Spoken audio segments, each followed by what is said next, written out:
Agustus 2021 dengan materi bincang proses kreatif bersama instruktur tamu kita, Mas Hilmi Faik. Beliau seorang cerpenis dan jurnalis, berasal dari Ibu Kota Jakarta. Insya Allah sebentar lagi kita akan berbincang-bincang terkait tentang proses kreatif Mas Hilmi Faik. Sebelumnya saya ingin menyampaikan kabar duka pada malam hari ini salah seorang peserta kita, orang tua beliau, ayahanda dari Kak Nola Florina Padang, berpulang ke rahmatullah. Innalillahi wa inna ilaihi rajiun. Ya, semoga husnul khotimah, diterima amal ibadah dan keluarga diberi kekuatan dan kesabaran untuk menghadapi ujian itu. Baik teman-teman sekalian, seperti biasa kita akan membacakan aturan kelas pada malam hari ini. Silakan ditampilkan kembali teman-teman tim kreatif. Dan terima kasih kepada teman-teman yang sudah bergabung di kelas malam hari ini. Pertama, peserta diharapkan telah hadir di ruang Zoom 5 menit sebelum materi dimulai dan sebagian teman-teman sudah hadir. Yang kedua, selama instruktur tamu menyampaikan materi, status mikrofon Zoom-nya masing-masing peserta dalam posisi bisu off ya, agar nanti instruktur tamu dapat menyampaikan materi dengan nyaman, pun demikian peserta. Yang ketiga, sebagai bentuk keseriusan belajar, seluruh peserta diharuskan mengaktifkan layar video dan menyimak dengan seksama materi yang disampaikan narasumber. Yang keempat, khusus peserta yang terdaftar sebagai anggota kelas menulis daring, yang terdaftar aktif, nanti dimohon untuk mengisi presensi kehadiran yang akan dibagikan oleh tim kreatif setelah instruktur tamu menyampaikan materi. Yang kelima, selama berlangsungnya materi, khusus kelas peserta untuk dapat berkenan mencatat hal-hal penting di buku yang telah disediakan sebagai upaya kawan-kawan untuk mengulang materi di hari lainnya. Baik teman-teman, kita sapa dulu narasumber kita pada malam yang berbahagia ini ya, Mas Hilmi Faik. Assalamualaikum Mas. Waalaikumsalam Mas Subhan. Saya manggilnya Mas Subhan ya, atau udah Subhan? Ya, Muhammad Subhan Mas.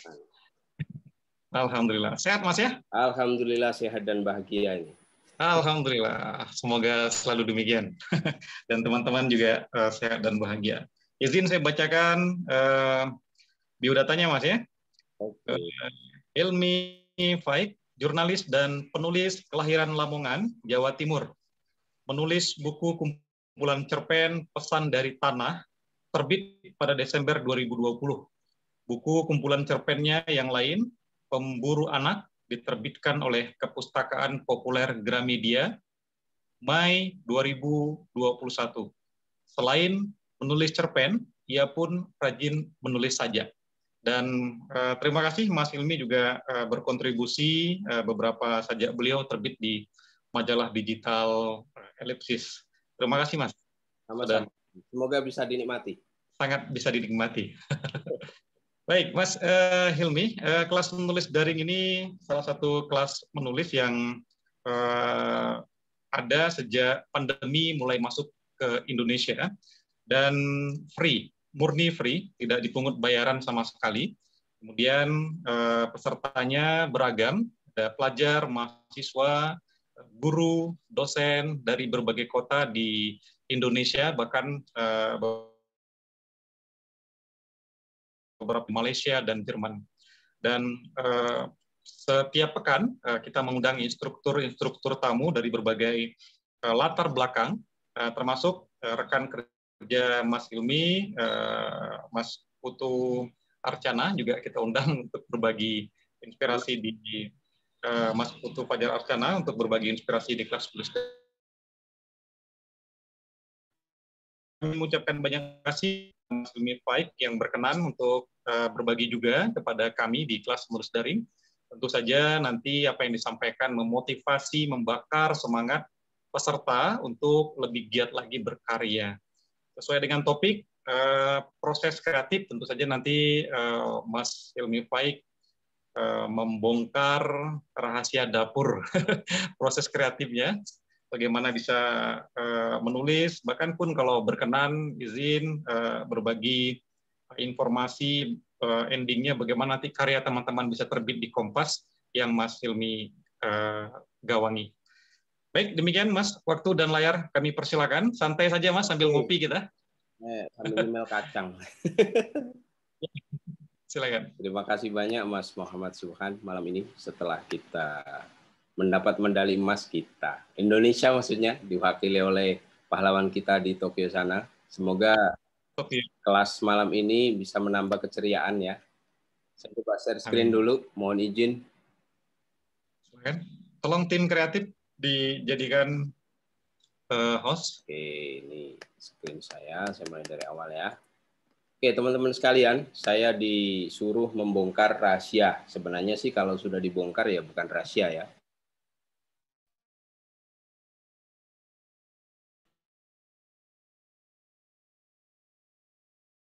Ulang yang pernah disampaikan orang lain atau pernah saya sampaikan. Atau barangkali teman-teman di sini juga lebih menguasai dari apa yang saya sampaikan nanti. Karena sebenarnya tidak ada hal baru di kolong langit ini. Nah, kalau ataupun kemudian kita berkumpul, saya memaknai lebih kepada mencari dan mengumpulkan energi positif untuk kita berkarya. Karena kadang kita ilmu ada, tapi keinginan yang kering gitu kan, hasrat, komitmen, konsistensi itu yang kemudian perlu kita bangun lagi. Nah ini judul saya menulis cerpen kelas menulis daring. Kira-kira judulnya sederhana sekali. Dan kalau ditanya menulis cerpen itu apa sih? Bagi saya menulis cerpen itu seperti mendongeng. Mendongeng seperti kita ketemu teman lama, ketemu keponakan, ketemu anak gitu, lalu kita menceritakan sesuatu yang menarik. Nah, sebagaimana dongeng kita sudah kenal sejak lama ya, dongeng itu kita sudah kenal sejak bayi. Kita budaya lisan kuat sekali sehingga dongeng itu biasanya disampaikan secara lisan. Ketika mau tidur kita kenal Anda-Ande Lumut, kenal Malin Kundang, kenal Cinderella, kenal banyak sekali dongeng, ya, Kancil dan sebagainya. Saya sering di kelas-kelas menulis begini sering bertanya, kira-kira dongeng apa yang paling melekat di benak teman-teman? Saya selalu bertanya begitu. Dan biasanya mereka akan menyebut satu atau dua. Lalu saya tanya lagi, apa yang membuat cerita itu menarik? Biasanya yang menarik itu bukan alur ceritanya, tetapi pesan moralnya. Itu biasanya dari dongeng. Nah, menulis cerpen sebenarnya juga begitu. Meskipun di dalam menulis cerpen itu pesan moral tidak disampaikan dengan cara seperti orang khotbah, gitu ya. Seperti orang memberi pengajian. Tetapi di dalam cerpen itu lewat kias, lewat tamsil, lewat metafor, lewat analogi, lewat deskripsi-deskripsi yang kemudian pembaca akan merasa mendapat sesuatu tanpa diajarin, tanpa dikhotbahi. Nah, dalam mendongeng itu sebenarnya disitulah yang disebut dengan narasi ya, mendongeng, menarasikan, men-storytellingkan sesuatu. Apapun yang disampaikan dengan cara mendongeng selalu menarik. Biasanya strukturnya sederhana seperti di poin 3 ini. Dahulu kala, tersebutlah, setiap hari, hingga suatu hari. Oleh karena itu akhirnya biasanya begitu urut-urutannya. Meskipun di dalam teknik penulisan lebih lanjut, cara ini bisa dibolak-balik, bisa di akhirnya dulu baru ke belakang, atau pada suatu hari dulu, atau pada hingga suatu hari dulu baru kemudian ke belakang dan ke depan lagi, bisa juga dibolak-balik, tergantung dari kelihaian dan kecakapan seorang penulis. Karena sebenarnya menulis itu seperti seni bela diri gitu ya. Ada akrobatiknya, mau jungkir balik, mau loncat, mau lurus-lurus saja, itu tergantung kelihaian dia. Nah, poin yang keempat, di narasi itu, di cerita sebuah narasi, paragrafnya bisa narasi itu sendiri, bisa eksposisi, bisa deskripsi, bisa argumentasi, bisa persuasi, atau campuran dari situ. tetapi utuh membentuk sebuah narasi. Mari kita lanjut. Ini elementer hal-hal yang sekedar saya merecall atau kembali, dan teman-teman pasti sudah mengenal. Nah, prinsip narasi itu begini, atau dongeng ya, prinsip dongeng.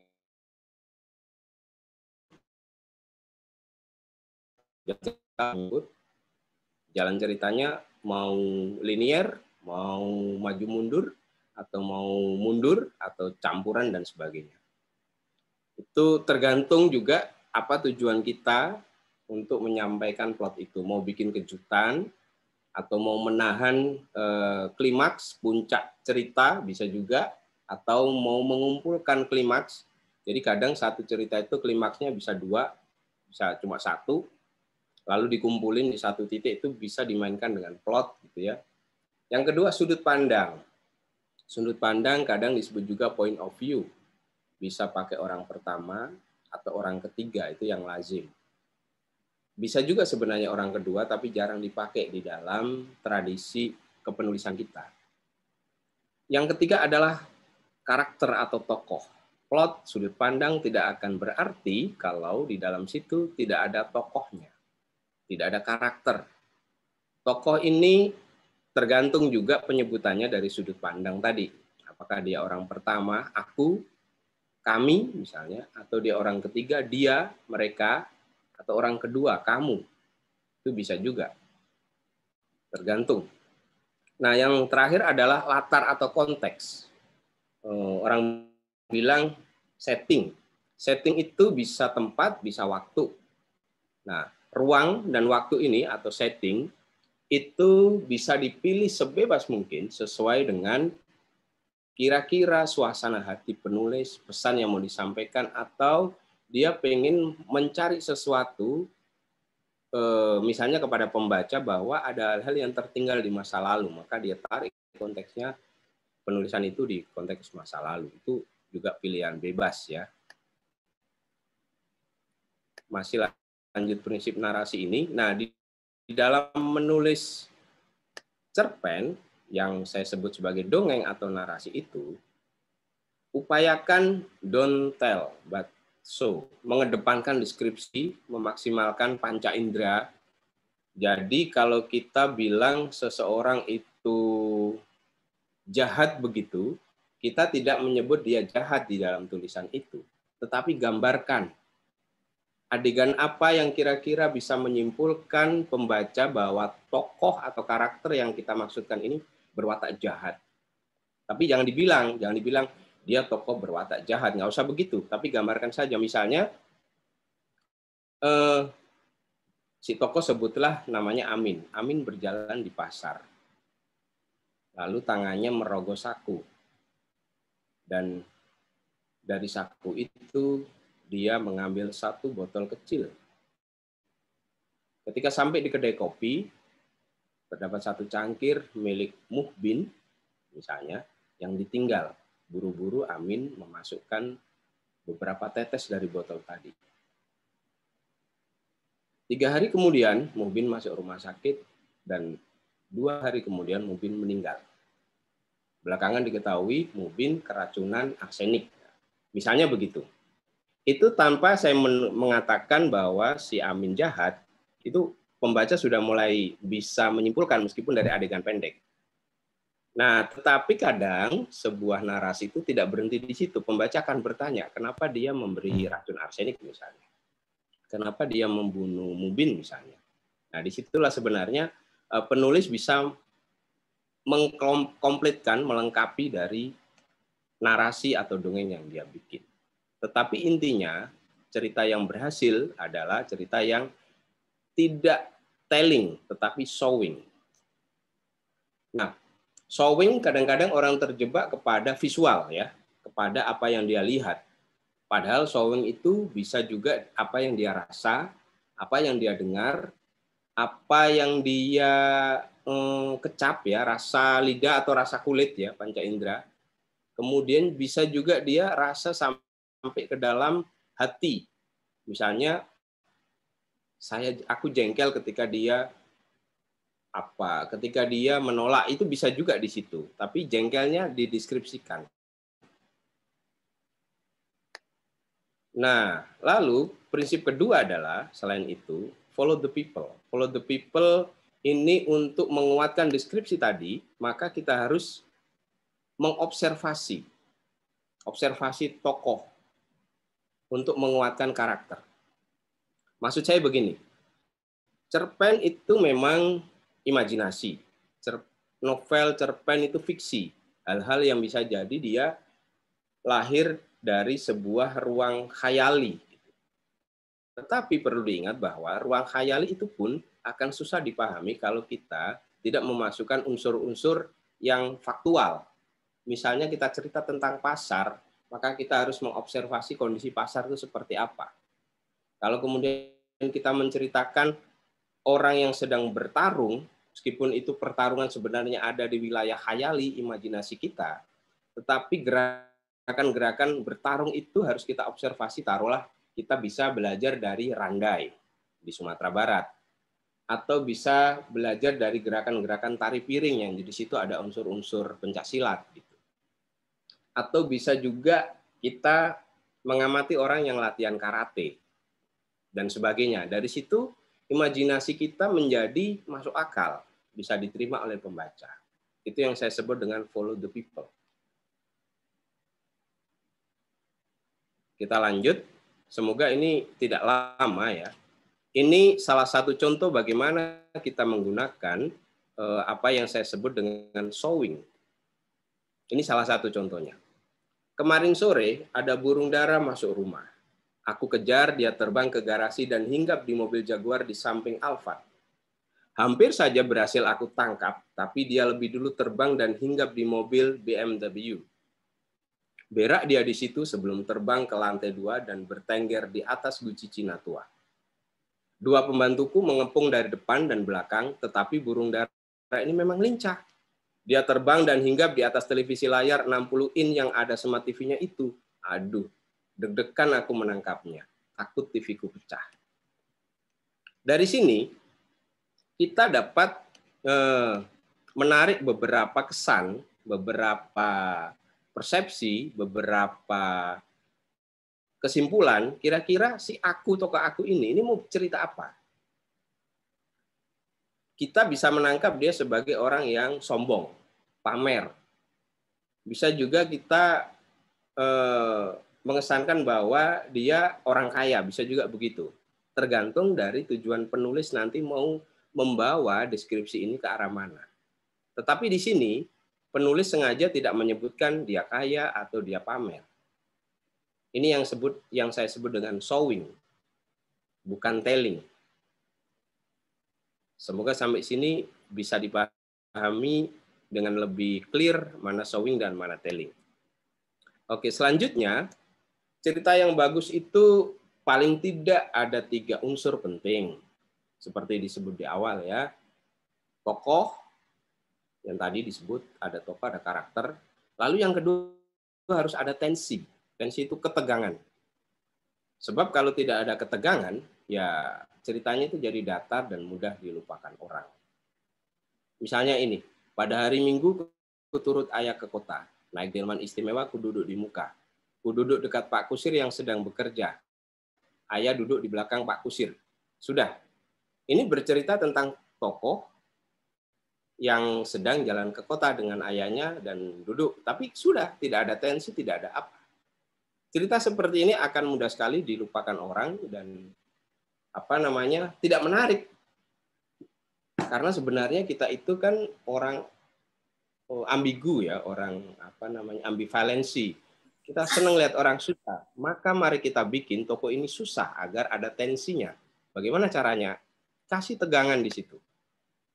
Pada hari Minggu ku turut ayah ke kota, naik delman istimewa, ku duduk di muka. Ku duduk dekat Pak Kusir yang sedang bekerja. Ayah duduk di belakang Pak Kusir. Saat aku menoleh ke belakang, ayah tak ada di sana. Nah, ini yang saya maksud dengan tensi, ketegangan. Kalimat terakhir memberikan ketegangan kepada pembaca dan penulis akan memberi stimulus, memberi rangsangan kepada pembaca. Kira-kira pembaca ini mau dibawa kemana oleh penulis? Apakah ini akan bercerita tentang kisah kriminal? Apakah cerita horor? Apakah cerita surrealis? Itu bisa kemana-mana dari sini. Tetapi paling tidak sudah ada ketegangan. Pertanyaannya, apa yang dimaksud dengan ketegangan? Ketegangan dalam tulisan adalah kemungkinan-kemungkinan yang bisa berarah kepada kemungkinan baik atau kemungkinan buruk yang pada saat itu belum bisa dijawab oleh pembaca. Karena penulisnya belum memberi uraian lebih lanjut. Nah, ketegangan itu penting ketika pembaca nyangkut di situ. Pembaca menjadi menunggu-nunggu karena pembaca pada dasarnya tidak ingin tegang terus gitu. Harus ada pelepasan ketegangan. Pelepasan ketegangan itu adalah paragraf-paragraf berikutnya yang dipaparkan oleh penulis. Seperti apa? Nah, ini bisa jadi latihan nanti, misalnya kalau mau berlatih. Nanti di belakang bisa kita bahas lebih jauh. Yang ketiga adalah bobot.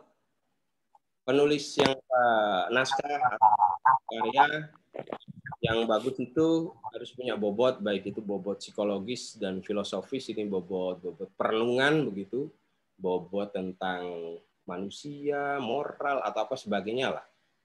Tidak preaching, tidak khotbah, tetapi di situ secara deskriptif kita memasukkan unsur-unsur itu. Psikologis. Yang kedua, bobot pengetahuan. Bisa jadi tulisan kita memang mengandung pengetahuan-pengetahuan yang tidak diketahui banyak orang atau pengetahuan baru. Misalnya tentang COVID-19. Itu hal yang baru. Atau tentang kearifan lokal. Misalnya di Sumatera Barat kita cerita kenapa pada pacu Jawi itu sapinya lari kanan, lari ke kiri, orangnya di tengah. Nah, itu pasti ada nilai-nilai lokal, pengetahuan lokal yang tidak semua orang paham di luar Sumbar. Itu bisa di situ. Yang ketiga, bobot artistik. Artistik artinya dari sisi cara ungkap, kalimat, susunan paragraf, alur itu mengandung keindahan. Sehingga meskipun dia secara psikologis nggak begitu menarik, secara pengetahuan juga lebih banyak ngayal, berkhayal, tetapi cara pengungkapannya bagus. Itu juga punya bobot tersendiri. Oke, lanjutnya, terkait dengan tensi tadi, maka penulis yang baik harus memahami emosi dasar manusia. Marah, sedih, bahagia, takut, jijik, terkejut. Ini 6 emosi dasar yang harus ada di dalam tulisan. Tidak harus 6-6-nya, boleh 1, 2, 3, 4. Tidak harus tebal, ada yang tebal, ada yang tipis, ada yang hanya sekilas gitu saja boleh. Misalnya dalam tulisan, ketika saya lihat ke belakang, ayah tidak ada di sana. Nah, itu bisa dimasukin nanti emosinya terkejut, sedih, atau bahkan bisa marah. Marah misalnya karena belakangan diketahui ayahnya sengaja meninggalkan dia. Atau malah bahagia. Bahagia karena ternyata dia selama ini menjadi korban kekerasan oleh ayahnya. Sehingga ayahnya kalau nggak ada dia bahagia. Atau takut. Bisa jadi, kita mainkan aja emosi di situ. Nah, selama kita bisa mengemas emosi ini dengan bagus di sebuah tulisan, percaya, pasti pembaca akan mengingat tulisan itu atau bahkan mengulang-ulang membacanya. Karena membaca tulisan yang mengandung emosi dengan baik itu juga menghangatkan pembaca, menghangatkan hati pembaca. Pembaca bisa larut di situ, bisa memunculkan empati bahkan. Selanjutnya adalah zoom in, zoom out. Maksud saya begini, ketika menulis cerpen, menulis novel, atau menulis cerita-cerita fiksi lainnya, kita kan sebenarnya sedang zoom in, melihat satu peristiwa kecil begitu. Tetapi usahakan peristiwa kecil ini adalah gambaran dari sebuah peristiwa besar, zoom out. Sehingga pada akhirnya cerita ini menjadi tamsil, menjadi analogi, lalu juga menjadi metafor dari peristiwa-peristiwa besar. Lalu orang yang membacanya itu bisa juga mengaitkan dirinya dengan cerita tersebut. Nah, ini hal-hal yang teknis ya yang perlu diperhatikan. Kalau menulis itu ya harus menarik dulu, menarik. Yang penting-penting nanti dulu. Karena apalagi kalau secara digital ya, kita hanya punya waktu 9 sampai 15 detik untuk membuat pembaca itu untuk terus membaca atau meninggalkan tulisan yang kita baca. Yang menarik itu maksudnya begini. Kalau Anda ke kantor, kemudian di kantor ada perampokan gitu, itu kalau cerita ke orang kan tidak mungkin begini. Saya tadi pergi ke kantor, diantar istri sampai pintu, lalu saya nyalakan sepeda motor dan saya jalan lewat jalan Sudirman, belok kiri, masuk ke jalan Iskandar Muda. Nah, di perempatan Iskandar Muda terjadi perampokan. Pasti tidak begitu ceritanya. Itu tidak menarik. Maka Anda harus mulai dari perampokan itu. Tadi di jalan Iskandar Muda, ada pengendara motor dipepet oleh mobil, jatuh ke kiri lalu ditarik tasnya. Udah, itu maksud saya. Yang menarik dulu, baru yang penting-penting tadi nanti belakangan. Lalu ringkas. Ringkas itu tidak usah bertele-tele kalau membuat kalimat. Satu kalimat cukup 26 kata. Ini ada studinya. Saya lupa nggak nyisipin. Nanti saya kasih. Studinya mengatakan bahwa kalau lebih dari 26 kata dalam satu kalimat, itu gagasan utamanya udah sulit untuk ditangkap pembaca. Jadi usahakan maksimal 26 kata. Lalu menggunakan kalimat efektif, kalimat aktif ya, kurang-kurangi kalimat pasif. Orang Indonesia ada kecenderungan ya, terutama orang Jawa seperti saya dan orang Sunda. Karena saya juga pernah di Sunda dan ada beberapa studi yang mengatakan itu, misalnya di Sunda itu ditungguan ku abdi di dia gitu. Ditunggu oleh saya di sini, padahal maksudnya dia mau bilang aku tungguin di sini deh gitu. Itu ada kecenderungan seperti itu. Mungkin Mbak Ayu nanti lebih paham sebagai orang yang pernah hidup di Cimahi. Lalu hindari kalimat majemuk yang bertingkat-tingkat gitu ya. Kalimat majemuk boleh sekali, dua kali, tapi jangan terlalu sering. Karena kalimat majemuk kadang-kadang yang nulis pun bingung sendiri ini maksudnya apa. Yang terakhir, perhatikan rima. Upayakan semaksimal mungkin bisa memainkan rima.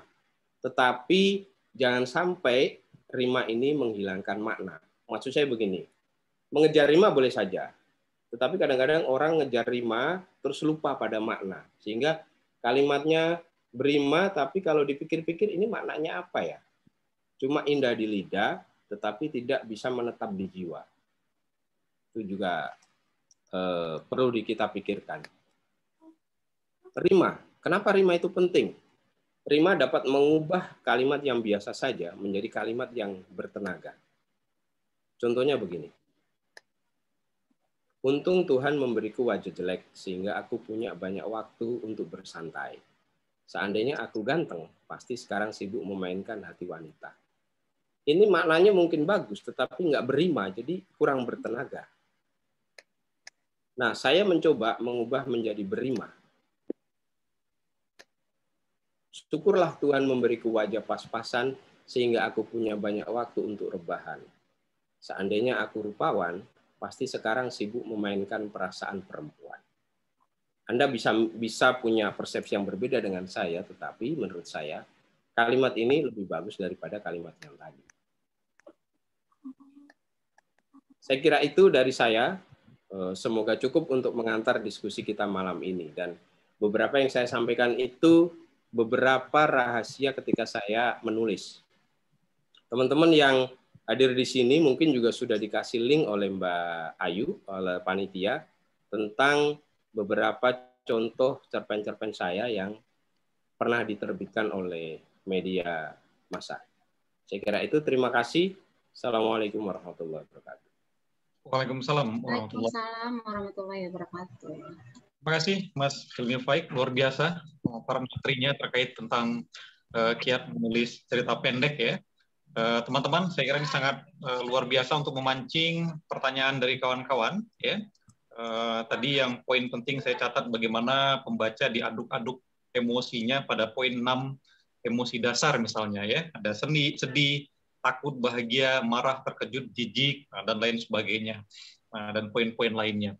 Baik teman-teman, kita punya banyak waktu untuk mengajukan banyak pertanyaan juga kepada Mas Hilmi Faik.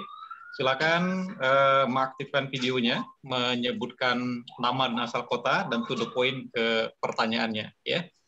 Baik, sesi tanya jawab kita buka. Dipersilakan, kawan-kawan. Assalamualaikum. Waalaikumsalam. Silakan Kak Masya. Ya, saya masih ya Firdaus di asal Jakarta. Bagaimana tokoh itu tadi yang antara kusir anak dan bapak gitu ya. Jadi antara tokoh itu nggak perlu ada suatu jahat atau antagonis atau protagonis gitu ya? Tokoh ini langsung dijawab aja ya. Iya, Silakan. Ya, tokoh itu bisa protagonis, bisa antagonis, bisa campuran. Jadi gini, pada realitanya, pada kehidupan nyata, kita itu seringkali menemukan orang yang kadang-kadang dia jahat, kadang-kadang baik banget. Itu juga bisa. Nah, di situ justru keleluasaan seorang penulis bisa memainkan emosi. Jadi tidak harus orang itu dipatok jahat terus atau baik terus gitu. Ada kalanya perubahan-perubahan dalam hidupnya yang kemudian mengubah orang jahat menjadi baik atau orang baik menjadi jahat. Ini dalam kehidupan nyata kita bisa menemukan banyak sekali contohnya. Itu. Ya, terima kasih. Sama-sama. Jadi Kak Masya, Kak Fatati dari Mojokerto, dipersilakan.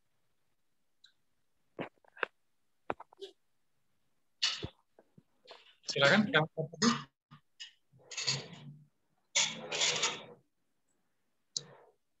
Halo Kak Fatati. Kak Fatati. Ya, silakan Kak Fatati. Ya, tidak apa-apa, off cam ya. Silakan ajukan pertanyaan. Ya,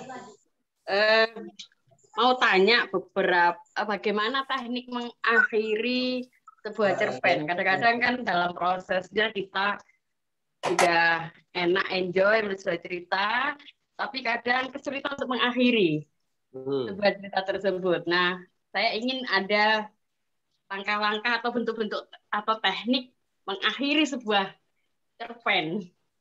Itu saja pertanyaannya. Terima kasih. Oke. Terima kasih, Pak Titi. Bagaimana kiat menulis ending cerpen, Mas? Silakan. Ending itu secara umum ada dua, open ending sama close ending ya. Ending tertutup dan ending terbuka. Ending tertutup biasanya juga dibagi tiga. Sad ending atau akhir yang sedih, happy ending, akhir yang bahagia, dan satu lagi sweet bitter ending. Jadi manis tapi ada pahit-pahitnya gitu. Mix. Jadi hidup itu kan nggak selalu sedih mulu gitu, tidak selalu bahagia terus, tapi ada kalanya pahit-pahit tapi manis. Sweet bitter ending. Nah, contoh sweet bitter ending tuh gini. Misalnya, ternyata si ayah anak tadi yang pergi ke kota naik delman istimewa itu ternyata terjatuh dari delman, lalu luka-luka, pingsan, dibawa ke rumah sakit. Ketemu sama anaknya bahagia bahwa bapaknya ketemu. Tetapi bitternya, pahitnya adalah bapaknya luka-luka dan sekarang nggak bisa jalan. Itu yang disebut dengan sweet bitter ending. Nah, pertanyaannya kan bagaimana mengakhiri sebuah cerita? Kadang-kadang begini, ketika kita membuat cerita, kita itu jangan merebut semua imajinasi dalam tulisan itu. Berilah sedikit ruang imajinasi tersebut kepada pembaca. Maka ada kalanya dan ada baiknya endingnya itu terbuka saja. Biarkan pembaca yang kemudian mengakhiri endingnya sendiri dari cerita tersebut. Nah, ini memang bagi sebagian pembaca itu menyebalkan. Karena lagi asik baca itu endingnya kok endingnya open ending ya, kok gantung gitu. Gantung maksudnya ini akhirnya gimana? Ini akhirnya mati apa enggak? Akhirnya happy ending apa enggak? Nah, di situ sebenarnya salah satu teknik menulis yang kemudian membuat pembaca akan menunggu tulisan kita berikutnya. Terus, apakah semudah itu caranya? Nah, saya sendiri kalau membuat ending itu kadang-kadang satu cerpen, saya persiapkan sampai 5 ending. Kadang 3. Jadi ending saya coba pasangkan, oh ini kayaknya nggak cocok. oh kayaknya ini baru menarik. Atau ending tulisan itu udah selesai misalnya, endingnya udah ketemu. Tetapi begitu dibaca lagi, kok endingnya kurang menarik ya, maka saya cari-cari lagi. Dengan kata lain, bahwa hal yang Mbak tadi alami itu juga dialami oleh banyak orang, bagaimana mengakhiri sebuah tulisan. Nah, kuncinya persiapkan beberapa ending, lalu coba satu-satu paling enak yang mana. Tetapi yang perlu diingat lagi adalah bahwa sebelum ending itu dipersiapkan, Anda juga sudah harus punya premis. Anda harus sudah punya jalan cerita inti dari cerita itu apa, sehingga endingnya nanti tidak kemana-mana. Kira-kira itu jawaban saya. Semoga menjawab. Terima kasih Mas Hilmi dan Kak Fatati. Jadi silakan disiapkan beberapa ending ya untuk cerpen Kak Fatati. Sebelum saya membacakan pertanyaan-pertanyaan yang banyak nih di kolom komentar, barangkali ada 1-2 orang yang ingin mengaktifkan videonya untuk langsung mengajukan pertanyaan kepada Mas Hilmi. Dipersilakan. Silakan menunjukkan tangan, teman-teman. Ada? Bang, izin Bang. Ayo. Wes Jamba yang cerpennya terbit kemarin di Kompas nih, Mas. Iya, ikan untuk Bapak. Ikan. Ya, Assalamualaikum warahmatullahi wabarakatuh. Terima kasih Bang Subhan, terima kasih Mas Hilmi atas kesempatannya. Kenalkan Mas, saya WS Jamba. Izin bertanya Mas, kebetulan saya juga termasuk pemula dalam hal menulis dan ya alhamdulillah kemarin itu cukup beruntung dikasih kesempatan untuk bisa terbit di Kompas. Terima kasih banyak Mas. Jadi pertanyaan saya ada 2 Mas. Yang pertama, kalau Kak Fatati tadi bertanya terkait dengan bagaimana cara membuat ending yang baik, saya tertarik dengan pernyataan dari Mas Hilmi tadi bahwasanya kita memiliki waktu 15 detik kalau nggak salah ya Mas ya, untuk memikat pembaca untuk terus membaca karya kita atau tidak gitu. Nah jadi kalau menurut Mas Hilmi sendiri bagaimana triknya agar kita bisa membuat opening yang menarik, yang membuat orang semakin terpancing untuk membaca karya kita. Itu yang pertama Mas. Terus pertanyaan yang kedua, untuk mengirimkan karya-karya kita ke koran, khususnya Kompas sendiri, apakah ada kategori-kategori karya itu diterima terkait dengan titi mangsa, Mas? Maksudnya, apakah kita boleh mengirimkan karya yang sudah lama kita buat, kita endapkan lagi, kita revisi lagi, terus setelah dirasa cukup, baru kita kirimkan, atau memang harus karya yang terbaru? Mungkin itu dulu, Mas. Terima kasih atas jawabannya. Terima kasih, Bang Subhan. Assalamualaikum warahmatullahi wabarakatuh. Waalaikumsalam warahmatullahi wabarakatuh. Ya, silakan, Mas Hilmi. Untuk membuat opening atau pembuka yang menarik, ya bikinlah rumusan itu tidak bertele-tele, langsung maksudnya apa. Dengan begitu, pembaca akan mendapat semacam kait, pengikat, atau seperti kalau tulisan itu adalah manusia begitu, itu seperti pembaca langsung dipeluk dan dia tidak akan lari di situ. Nah, opening itu kadang-kadang kita terpancing dengan mengharu biru dulu gitu ya. Langit cerah, angin bersiul, gitu-gitu tuh sekarang sudah mulai ditinggalin. Langsung aja geber, ini masalahnya apa? Misalnya kalau kita cerita tentang konflik gitu, ya udah langsung berantemnya aja. Salah satu contohnya ketika saya menulis seorang ayah yang mencemaskan mimpinya itu kan langsung teriak maling-maling gitu. Itu langsung membuat pembaca ini ada apa? Belum udah teriak maling-maling. Dua kata itu saja itu sudah ngikat pembaca. Kemudian dia melihat adegan dia dikejar-kejar, berantem, nah itu gedebak-gedebuknya di situ baru dibawa ke belakang. Kenapa dia mencuri, kenapa dia sampai dikejar-kejar, dan bagaimana nasibnya. Baru kemudian di ending dikasih tahu dia masih dipukulin, bagaimana dia memikirkan anaknya di rumah. Seperti itu kira-kira formulasi singkatnya. Bikin dulu terkejut, kalau ini apa ya model-model cerpen yang ngerok gitu. Jadi cerpen itu kalau saya bahasakan ada yang blues, ada dangdut, ada ngepop, ada ngerok gitu dari genre-genre musiknya. Nah, model-model yang rock begini, ini saya suka sebenarnya gitu, bagedebuk.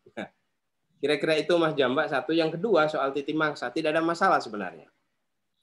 sepanjang cerpen itu tidak pernah dimuat di media lain, silakan dikirim saja. Meskipun titi mangsanya lama, nggak apa-apa.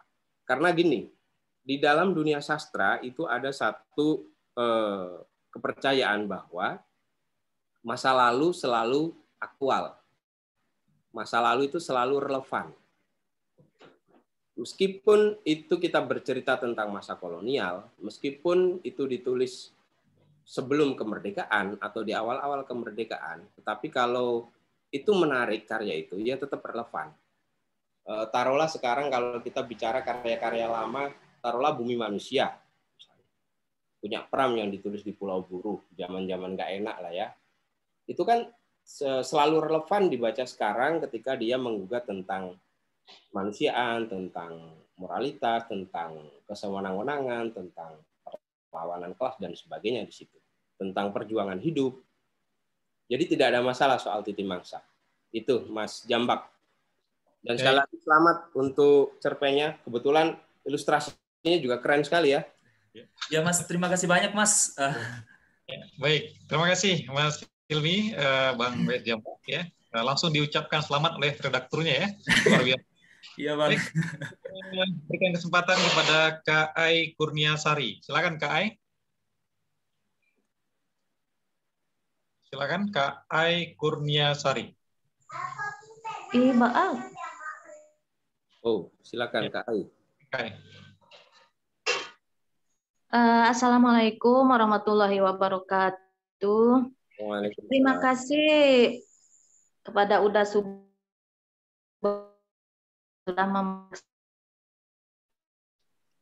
jadi saya mau menanyakan ini nih, Mas Hilmi. Saya juga masih pemula sebenarnya kan. Jadi kalau saya lihat-lihat, saya rasakan itu tulisan saya itu kok kesannya datar-datar saja, seperti tulisan di koran gitu. Jadi seperti tidak ada konflik. Nah, bagaimana caranya supaya tulisan kita itu tidak terkesan datar begitu, Mas? Itu saja yang saya tanyakan. Baik. Terima kasih. Terima kasih, Kak Ai. Bagaimana menilai konflik dalam cerpen, Mas Hilmi? Dalam cerpen. Nah, konflik itu bisa diciptakan oleh dua tokoh.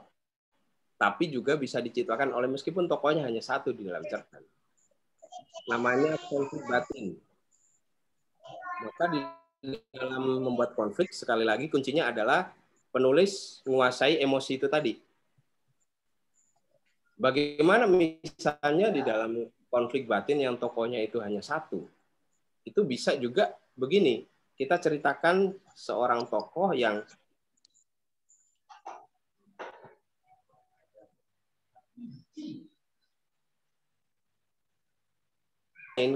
keadaan dia yang sangat miskin, kita gambarkan di situ, yang tidak punya pekerjaan karena pandemi, yang kemudian anak istrinya tidak bisa makan, dia berpikir bahwa untuk bisa bertahan hidup. Nah, tarikan atau tensi ini, tegangan antara dua nilai di dalam diri tokoh, ini yang disebut dengan konflik. Ya, sebenarnya sesederhana itu saja. Tinggal kita nanti mengolahnya bagaimana. Lalu bagaimana dengan kalau tokohnya lebih dari satu, itu lebih mudah malahan. Kita bisa bangun karakter atau tokoh satu yang antagonis, yang satu protagonis. Atau kalau ada tiga, yang tiga ini yang kadang-kadang antagonis, kadang-kadang protagonis. Bisa juga begitu. Nah, di situ kemudian ditaruh satu masalah yang masalah ini menyangkut kepentingan tiga orang, sehingga tiga orang ini berebut untuk memenangkan masalah itu. Disitulah akan terjadi konflik. Apakah masalah asmara, apakah dia masalah harta, atau masalah kekuasaan. Tinggal nanti kita taruh aja di situ. Nah, contohnya realnya bagaimana? Taruhlah gini tadi. Pada hari Minggu, ku turut ayah ke kota, naik delman istimewa, ku duduk di muka. Ku duduk dekat Pak Kusir yang sedang bekerja, ayah duduk di belakang. Begitu saya duduk, melihat ke belakang, ayah sudah nggak ada. Oke, tensi sudah ada. Terus si anak itu minta kepada Pak Kusir untuk berhenti, tapi Pak Kusirnya nggak mau karena dia sudah harus ngejar setoran atau apalah masalahnya, atau istrinya hamil tua udah bukaan 3, atau neneknya mau melahirkan. Kasih konflik baru di situ, sehingga di situ ada perang kepentingan. dia harus memprioritaskan kepentingan penumpang yang kehilangan ayahnya atau memprioritaskan kepentingan dia karena istrinya mau melahirkan. Nah, kalau konfliknya sudah berlapis begitu dan kita bisa menata dengan baik, percaya deh, pembaca pasti ini kecantol di situ. Kira-kira gitu. Terima kasih. Terima kasih, Mas Hilmi. KAI demikian ya. Kita lanjut ke Bang Din Alifati di Nusa Tenggara Barat. Wih, jauh ya. NTB, silakan.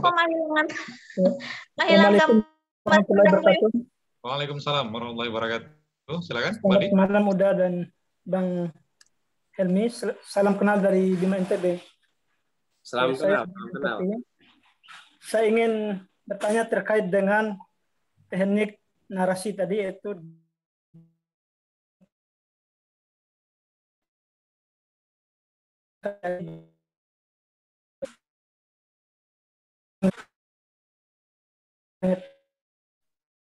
karena ketergesaan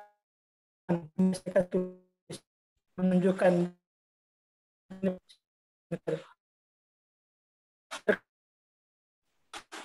ketika kita show dengan sedemikian banyak dalam tulisan itu, bagaimana kita kemudian menunjukkan sifat dari tokoh itu dengan dialognya.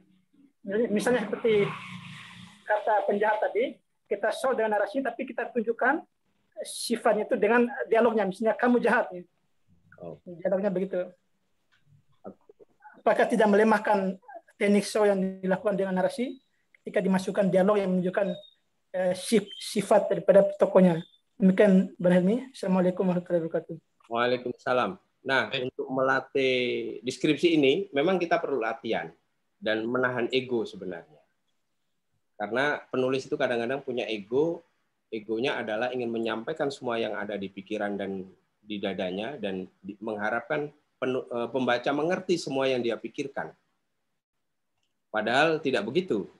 Jadi justru ketika kita bisa menahan ego dan pelan-pelan menata kalimat, itulah pembaca yang akan bisa memahami. Nah, latihannya bagaimana? Latihannya seperti saya sebut tadi, kalau kita mengatakan ada orang cantik, coba jangan katakan cantik. Susun itu menjadi kalimat-kalimat yang deskriptif. Misalnya, hidungnya mancung, kulitnya bersih, tak ada satu jerawat pun di situ. Lalu bibirnya tipis, senyumnya simetris.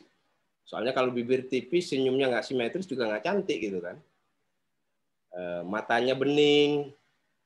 Itu tanpa kita bilang cantik, pasti Anda sudah berpersepsi. Ini kayaknya cerita tentang orang cantik deh. Meskipun definisi cantik itu kemudian lain daerah, lain-lain ya. Tapi kemudian kalau kita kasih konteks itu, orang akan paham, oh ini cerita tentang orang cantik. Kemudian kita mau masukkan dia ke dalam dialog. Maka di dialog itu carilah kalimat-kalimat yang menunjukkan bahwa dia ngomongnya lembut. Ketika dia ke pasar, dia menawar daging. Baru dia bertanya harga, langsung dibentak oleh penjual daging. Buru-buru dia bilang, oh maafkan saya kalau saya menyinggung Anda. Jadi bolehkah saya beli daging ini? Gitu. Dengan kalimat seperti itu misalnya dalam dialog, itu menguatkan kecantikan dia. Oh dia tidak hanya cantik di wajah, tapi juga cantik di jiwa. Kira-kira gitu contoh simpelnya ya, contoh sederhananya. Meskipun sekali lagi bahwa membuat cerita tidak sesederhana itu, tetapi kita latihan dari hal-hal yang deskriptif tadi. Masukin dialog yang menguatkan karakter dia. Kalau dia pengen kita nunjukin dia karakternya keras atau jahat, di kalimat-kalimat itu pilih diksi-diksi yang menunjukkan itu. Maksud saya adalah bahwa setiap kata itu punya rasa dan punya karakternya juga. Orang yang selalu bilang maafkan saya, permisi itu menunjukkan orang yang baik, orang yang sopan gitu kan. Beda misalnya kalau kita mau mengatakan orang itu galak kan langsung main gebrak aja, main bentak, main kata-kata yang diksinya mungkin menunjukkan karakter itu. Tinggal dipilih. Gitu Mas. Ini di Bima udah malam padahal ya, udah jam 10, 11 bahkan. Larut. Ya, terima kasih Mas Hilmi, Bang Din, demikian ya. Saya bacakan beberapa pertanyaan di kolom komentar Mas Hilmi. Ada dari Destri Mairoza, Kak Destri di Kabupaten Solok, Sumatera Barat. Izin bertanya, Mas, apakah ada ketentuan persentase untuk narasi dan dialog di dalam sebuah cerpen? Kira-kira idealnya bagaimana, Mas? Kalau terlalu banyak dialog, nanti seperti naskah drama. Kalau kebanyakan narasi, takutnya pembaca jadi bosan. Mohon pencerahannya. Silakan, Mas. Oke, sebenarnya kuncinya di emosi sih kuncinya. Jadi tidak ada batasan khusus berapa persentase harus deskripsi, berapa persentase harus dialog. Misalnya kalau kita baca cerpennya Janus Anugroho, Janus Anugroho itu sering sekali bikin cerpen yang isinya sebagian besar dialog. Dialognya itu juga deskriptif. Misalnya dalam dialog kan kita bisa dua orang gitu kan, terus kita nggak suka sama orang karena orang itu marah-marah, kan kita tokohnya bisa bilang, kamu nggak usah lah cemberut gitu, nggak usah bentak-bentak gitu. Itu sebenarnya kan dialog, tetapi dalam bentuk deskripsi. Kalau kamu bentak-bentak gitu, itu air ludahmu ke mukaku semua, bisa-bisa aku juga ikut marah. Ada dialog begitu, bentuknya dialog, tetapi sebenarnya deskripsi itu bisa. Kuncinya adalah kita harus pandai-pandai memainkan emosinya di situ, di mana dia tensinya dinaikin untuk bikin orang atau bikin pembaca gregetan, atau diturunin untuk membuat ikut larut, melo, bahagia atau sedih. Itu, Mas. Baik. Solo ini Solo, Kabupaten Solo berarti Sumatera Barat, Mas. Oh, beda dengan Solo Selatan ya? Oh, Solo Selatan sebelahnya, tetangganya. Maksudnya ini yang lebih jauh daripada itu kan? Iya, Solo Selatan lebih jauh. Kebun teh. Ah iya, kebun teh, Talan Panjang. Baik, Mas, selanjutnya pertanyaan berikutnya dari Mas Mois dari Demak, Mas Muhammad Iskandar ya. Bagaimana cara membuat cerpen dari kisah hidup kita sendiri agar tidak kaku? Oke. Pencerahan, Mas. Terima kasih. Sebenarnya banyak penulis yang memasukkan kehidupan pribadinya menjadi sebuah cerpen. Salah satunya Bri Redana. Bri Redana itu sering sekali kehidupan pribadinya dimasukin menjadi cerpen. Saya juga di beberapa cerpen saya juga berdasarkan kehidupan pribadi, tetapi kuncinya menurut saya adalah jangan sekedar curhat gitu. Tapi carilah peristiwa di dalam kehidupan kita, lalu kita cari konteksnya. Konteksnya apa? Kita maknai peristiwa itu. Apakah peristiwa itu terkait dengan proses seseorang yang berubah dari anak-anak menjadi dewasa, ataukah dia proses penyadaran baru dari orang yang taruhlah ekstremis, yang kemudian menjadi orang moderat dalam beragama misalnya, atau orang intoleran menjadi toleran, atau sebaliknya orang yang toleran menjadi intoleran. Jadi ada dinamika di situ, ada konflik di situ, lalu dikasih konteks. Ini konteksnya apa? Apakah konteksnya kemudian masyarakat yang makin kapitalis, konteksnya masyarakat yang tidak peduli dengan lingkungan, atau sebaliknya masyarakat yang memang lebih peduli. Nah, dengan memberi selubung atau memberi konteks atau memberi bungkus itu, maka pesan di dalam cerita yang sangat personal itu pun akan ditangkap orang. Orang atau pembaca nanti yang mengendap di dalam benak mereka bukan lagi detail dari cerita yang kita ungkapkan, tetapi pesan di dalamnya. Pesan yang sublim itu yang kita sampaikan dengan cara deskriptif, naratif, bukan dengan cara yang preaching ya, yang menggurui itu. Itu Mas, untuk Mas Mois yang ada di Demak. Mas Mois ini teman saya sebenarnya. Kita doakan dia lagi sakit, doakan semoga cepat sembuh. Amin. Semoga sehat kembali Mas Mois ya. Beliau juga penyair. Baik, selanjutnya ada ke Anita Aisyah di Yogyakarta. Terima kasih atas tipsnya tadi Mas Hilmi. Pertanyaan saya, jika memakai POV 3, point of view ketiga, bagaimana mengganti kata ia?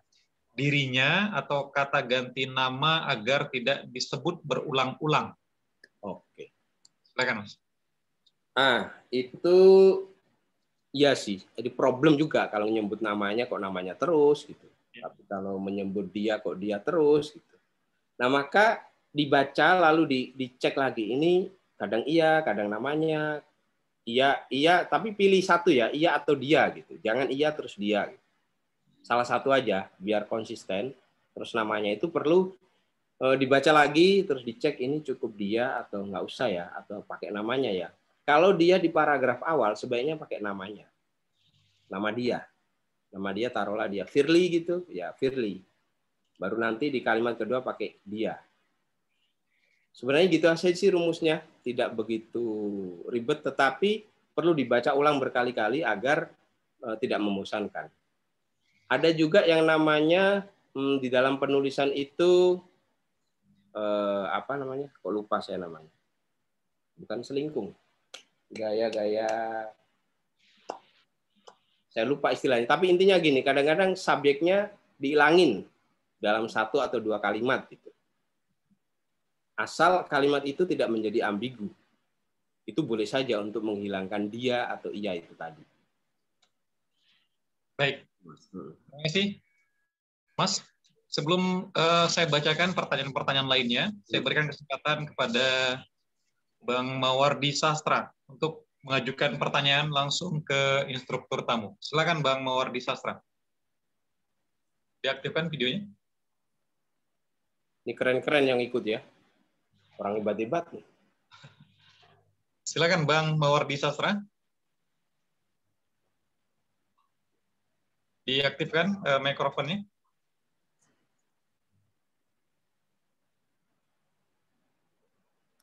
Halo? Bang Mawardi. Aktif? Halo Bang Mawardi, bisa bicara jujur?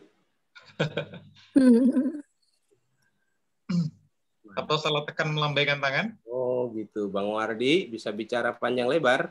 Bang Mawardi ini kalau nggak salah di Madura ya? Di mana Bang Mawardi? Madura ya? Oke, kita lanjut sementara mungkin terkait sinyal, Bang Mas Hilmi. Selanjutnya ada Kak Niswati di Padang Panjang. Mas Hilmi, bagaimana cara menuliskan pesan yang sifatnya tidak menggurui dalam cerpen kita? Silakan, Mas.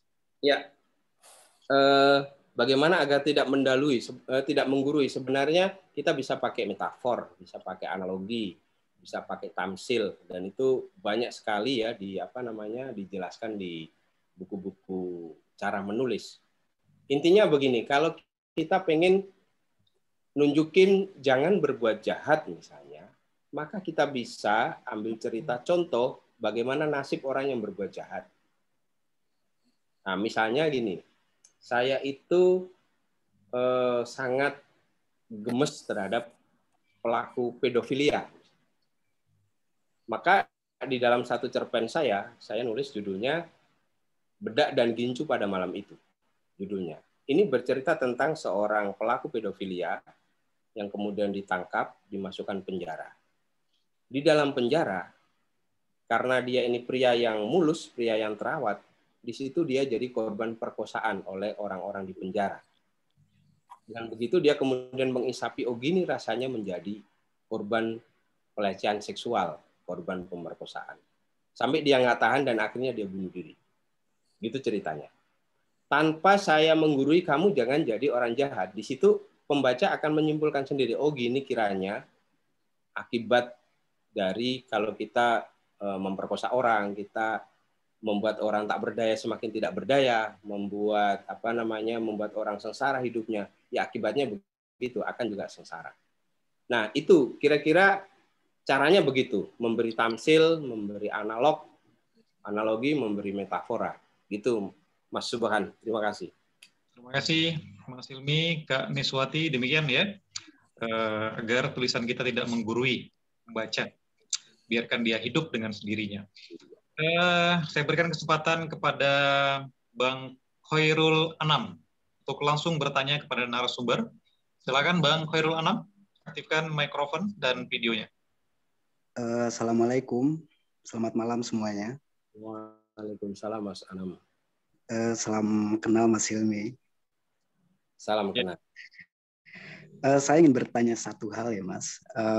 Ada satu hal ya yang masih bercokol di pikiran saya, yaitu mengingat saya menemukan satu tulisan ya dari cerpenis. Dia itu kalau nggak salah Sungging Raga. dia itu nulis di kolom ya, di kolom blognya kalau nggak salah, dia itu nulis waktu ngeliat pemenang dari cerpen pilihan Kompas, yakni Mas Raudal sama Mas Faisal. Nah, dia itu setelah melihat dan tahu bahwa pemenangnya itu adalah Mas Raudal juga Mas Faisal, dia itu langsung nulis kayak gini ya. Jadi ternyata cerpen yang digarap serius dan dosis imajinasinya tertata itu beda ya. Nah, bilang kayak gitu Mas Sungging Raga. Nah, lalu pertanyaannya, saya waktu itu mikir kayak gini lah.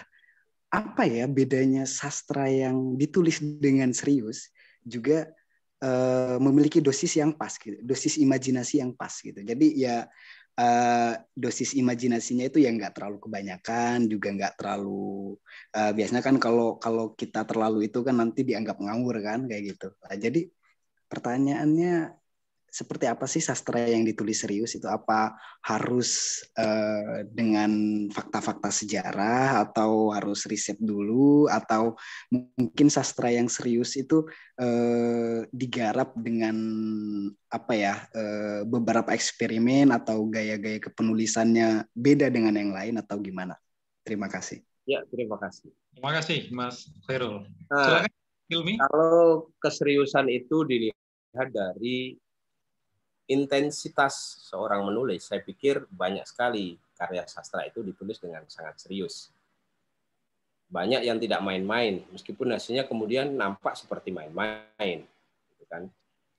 Kalau pertanyaannya itu saya kembalikan kepada dua cerpen punya Faisal Odang dan Bang Tanjung Mano, itu dua cerpen yang memang basisnya adalah riset. Satu cerpen Faisal Odang judulnya adalah Kapoces dan Batu yang Terapung. Dia bercerita tentang bagaimana penderitaan perempuan-perempuan Jugun Yanfu yang dijadikan korban budak seksual oleh tentara Jepang. Risetnya di situ. Lalu imajinasinya adalah dia tarik kepada bagaimana kalau dia punya relasi emosi dengan orang lain, meskipun akhirnya orang itu mati. Dan disitulah dia memasukkan unsur sejarah ada, risetnya ada, dan imajinasinya ada di situ. Itu satu. Yang kedua, Tanjung Banua, yang kalau nggak salah judulnya Doa Bilal Jawad, Aroma Doa Bilal Jawad. Aroma Doa Bilal Jawad itu, saya kira si penulis mengobservasi gejala sosial yang luar biasa saat itu, yaitu konservatisme. Pada menjelang Pilpres, konservatisme itu menguat. Orang-orang yang cara beragamanya mengaku sebagai menemukan hidayah begitu, itu mudah sekali menyalahkan orang, mengkafirkan orang lain yang cara beragamanya dengan cara lama. Nah, ini kemudian yang menjadi masyarakat terbelah. Nah, melihat keterbelahan itu, si cerpenis yang kemudian menang, memberi satu metafor dengan baik bagaimana guru ngaji yang dulu sangat disayang oleh masyarakat di kampung, pada akhirnya dia tidak punya pekerjaan karena oleh anak muda yang punya cara beragama baru dan dia menganggap dapat hidayah itu, cara beragama si Bilal Jawad ini dianggap musyrik karena pakai ritual-ritual tertentu, sehingga dia tidak layak lagi untuk memberi doa dan sebagainya. Dengan kata lain, si penulis ingin menunjukkan kalau kita cara beragamanya itu diseragamkan, maka ada kearifan-kearifan lokal yang mati. Itu pesannya kira-kira satu itu. Yang kedua, tidak mungkin kita menyeragamkan cara orang berdoa di seluruh dunia ini. Itu karena tidak bisa. Setiap agama itu punya unsur lokalitasnya sendiri-sendiri. Kita bilang amin atau Al-Fatihah aja, setiap daerah itu beda lidahnya. Orang Madura, orang Batak, orang Jawa itu beda. Ada yang bilang Al-Fatihah misalnya di Jawa. Ada yang bilang Al-Fatihah misalnya, beda-beda, tetapi maksudnya sama. Nah, kalau kemudian dipaksa untuk seragam, ya maka tatanan sosial yang hancur, orang jadi merasa tersingkir, harmonisasi sosial menjadi rusak. Itu pesannya kuat sekali waktu itu, dan konteksnya dapat, Karena menjelang pemilu ketika agama dipolitisasi untuk meraih dukungan dan menekan dukungan terhadap yang lain. Nah, itu yang barangkali itu yang dimaksud dengan sungging raga, bagaimana kadar riset yang cukup dan kadar imajinasi yang cukup. Tentu saja rumusan ini bisa ditanya balik kepada sungging raga, sebenarnya apakah seperti yang dikatakan Hilmi Faik yang dia maksud itu? Karena sungging raga yang bilang, saya tidak berani mengkonfirmasi, tapi kira-kira bacaan saya begitu. Gitu Mas Anam, semoga bisa menjawab. Terima kasih, Mas. Terima kasih Mas Hilmi dan Mas Khairul. Ya, saya bacakan pertanyaan berikutnya dari Teknun di Bukit Tinggi. Izin bertanya Mas Hilmi, kapan saatnya telling dan showing? Apakah setiap telling yang ada dalam cerita harus disowingkan? Silakan. Mas. Ya, terima kasih. Kapan telling, kapan showing? Sebenarnya saya sih lebih baik showingnya aja dibanyakin, tellingnya dikit lah kalau memang harus ada telling. Kalau tanpa telling juga lebih baik gitu. Karena don't tell but show, jangan telling tapi showing aja. Dengan begitu kalau kita kita showing itu, pembaca itu tadi bisa mempunyai kesimpulan sendiri yang tidak harus sama dengan kesimpulan orang lain, yang tidak harus sama dengan kesimpulan pembaca lain. Kenapa begitu? Karena setiap pembaca itu punya referensi masing-masing, referensi bacaan, referensi pengalaman hidup, referensi pergaulan sosial, referensi imajinasi, referensi tontonan, dan sebagainya, yang bisa jadi berbeda dengan pembaca yang lain. Inilah yang disebut di dalam psikologi itu namanya individual differences. Setiap manusia itu unik. Sehingga jangan dipaksa manusia itu untuk menyeragamkan persepsi. Nah, maka di dalam menulis pun begitu kita telling, sebenarnya kan kita menyeragamkan ya, menyeragamkan kesan, menyeragamkan nilai-nilai di situ. Jadi menurut saya showingnya dibanyakin aja. Tellingnya nggak usah, nggak perlu nggak apa-apa. Tapi kalaupun harus ada, ya sedikit banget lah. Kalau di persentase mungkin ya cukup 10-5% gitu. 5-10%, nggak usah banyak-banyak. Gitu, Mas. Ya, terima kasih Mas Hilmi. Demikian Teknun di Bukit Tinggi. Ya, teman-teman sekalian, silakan memanfaatkan kesempatan, kita masih ada waktu sekitar 50 menit lagi untuk mengajukan pertanyaan kepada narasumber. Dan saya bacakan beberapa pertanyaan berikutnya. Ya, dari Kak Fadila di 50 kota Sumatera Barat. Mas, saya ingin bertanya mengenai masalah rima dan diksi. Kadang menurut kita sudah menyampaikan kata dengan sebaik-baiknya. Namun, sering sekali orang membaca tulisan kita, tapi terkadang orang tidak mengerti bagaimana caranya agar dapat membuat tulisan sesuai dengan diksi dan rima yang baik dan indah. Silakan, Mas. Nah, ini juga menjadi PR saya. Saya juga tulisan saya nggak bagus-bagus amat. Gini, itu soal cara ungkap. Ada hal yang kadang-kadang dilupakan penulis, bahwa penulis yang bagus itu selalu punya bacaan yang bagus. Semakin banyak bacaan kita, referensi kita itu semakin banyak. Dengan begitu kita punya pilihan cara ungkap. Taruhlah begini, kita membaca Andrea Hirata, membaca Dwi Lestari, membaca Ayu Utami, membaca Laila Hudori, membaca Matohari, Riri semua dari tadi. Membaca Seno misalnya, membaca siapa lagi, Jenar, Maisa Ayu, membaca Eka Kurniawan, dan sebagainya. Kita baca semua. Dari situ kita akan tahu bagaimana cara mengungkapkan kesedihan dari beragam orang ini. Bagaimana mengungkapkan rasa marah dalam bentuk tulisan. Nah, dengan begitu kita akan memilih, oh kayaknya cara ini cocok buat saya. Kayaknya cara ini pas dipakai ketika tulisannya di bagian ini. Nah, lalu kita juga akan menyelidiki kenapa kalimat atau paragraf yang disampaikan oleh Laila Hudori kok enak. Sama juga enaknya dengan Ayu Utami meskipun dengan cara yang berbeda. Terus kita cari lagi, oh ternyata di sini ada rima, ada intrakalimat, ada interkalimat, rimanya, oh ternyata begitu ya caranya. Memelintir perasaan itu pakai kata-kata ini. Nah, saran saya itu, banyak-banyak membaca karya lain, dan dengan begitu kita akan tahu cara ungkap. Itu satu. Yang kedua, kadang-kadang memang ada kesenjangan antara apa yang kita sampaikan dengan apa yang diterima oleh pembaca. Itu sangat wajar. Karena kalau dikaji secara hermeneutik, itu kan ada the word of the author, dunia penulis, lalu the word of the text, dunia dari teks itu sendiri, teks dari segala tanda baca dan huruf-hurufnya, lalu yang ketiga ada the word of the readers, dunia dari pembaca. Nah, apa yang menjadi referensi pembaca seringkali berbeda dengan referensi penulis, sehingga ada kesenjangan pemahaman. Maksud saya adalah, coba dicek pembacanya itu apakah dia memang pembaca sastra atau bukan. Satu. Yang kedua, memang bisa jadi dia pembaca sastra dan paham sastra, dan memang tulisan kita memang kurang bagus, bisa jadi begitu. Maka kalau yang kedua ini terjadi, kita harus balik kepada itu tadi, memperbanyak bacaan lagi. Tentu saja ini Mbak yang paling tahu, kakak yang paling tahu, seberapa banyak bacaan kakak. Apakah kira-kira itu memang kurang, banyak lagi bacaan-bacaan untuk memperkaya tulisan kita. Itu jawaban saya, mungkin jawaban saya berat untuk dilaksanakan, tetapi itu kuncinya di situ. Dan memang menghasilkan tulisan yang bagus itu bukan perkara mudah.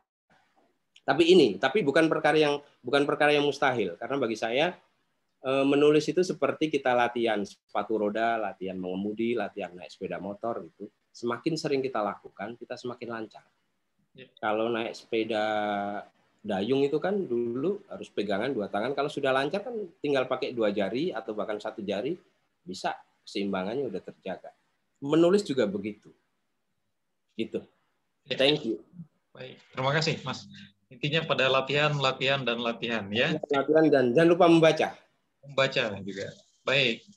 Bang Mawardi Sastra sepertinya sudah melambaikan tangan kembali. Silakan Bang Mawardi, ingin langsung mengajukan pertanyaan ke narasumber. Assalamualaikum warahmatullahi wabarakatuh. Waalaikumsalam. Bang Mawardi di mana ini? Salam, saya dari Lombok. Oh, Lombok. Di Gersik. Ya. Saat ini nyantri di Gersik. Ya, saya sedikit bertanya Kak Hilmi mengenai cerpen, bagaimana pengaruh konflik dalam sebuah cerita, atau bagaimana pengaruh sebuah konflik dalam mengubah perilaku tokoh utama dalam sebuah cerpen. Iya, itu saja. Terima kasih. Assalamualaikum warahmatullahi wabarakatuh. Waalaikumsalam. Terima kasih. Bagaimana pengaruh konflik dalam mengubah perilaku tokoh utama dalam cerpen? Oke. Silakan. Konflik. Bagaimana konflik bisa mengubah? Saya contoh apa ya kira-kira? Sebentar, Mas Mawardi suka cerpen apa? Suka baca cerpen apa? Biar saya kalau kasih contoh related. Nanti saya kasih contoh yang lain. Kalau belum dibaca kan susah. Halo Mas Mawardi. Saya sukanya sih cerpen ada tragedi. Ya, contohnya punya siapa? Karya siapa? Ahmad Tohari kah? Atau Seno? Atau Agus Nur?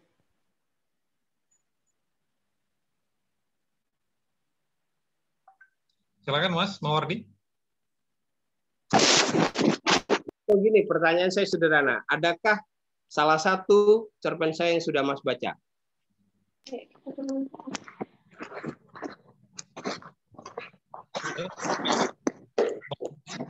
Kayaknya Tuhan. Bu sinyal barangkali. Silakan. Oke, saya coba jawab ya.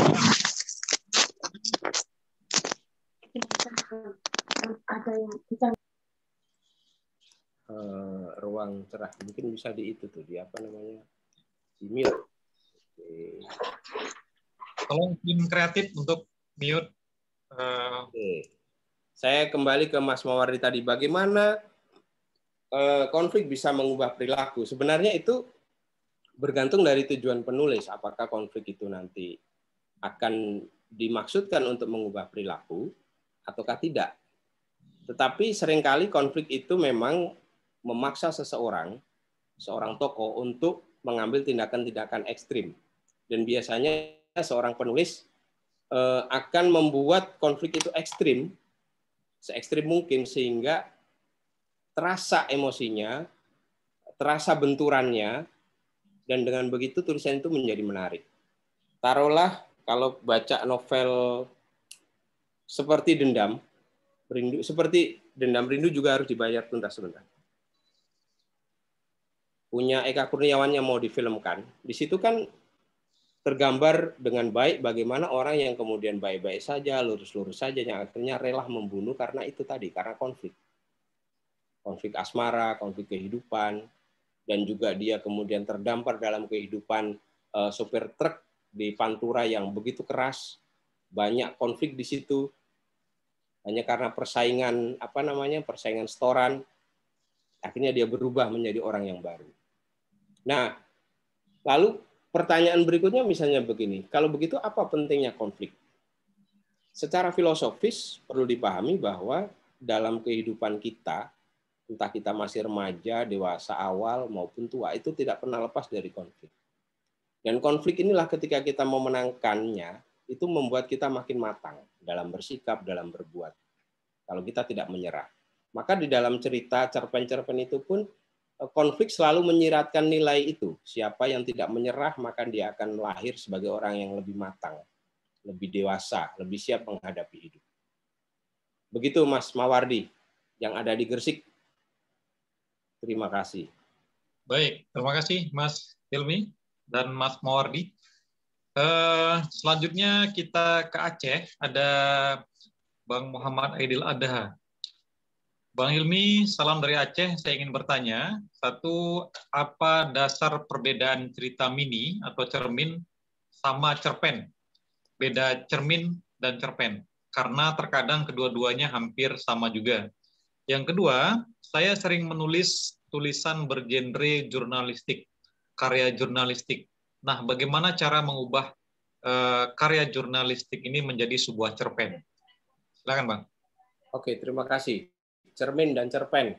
Ya, kalau dulu kan ada ini ya, ada pembatasan karakter gitu ya.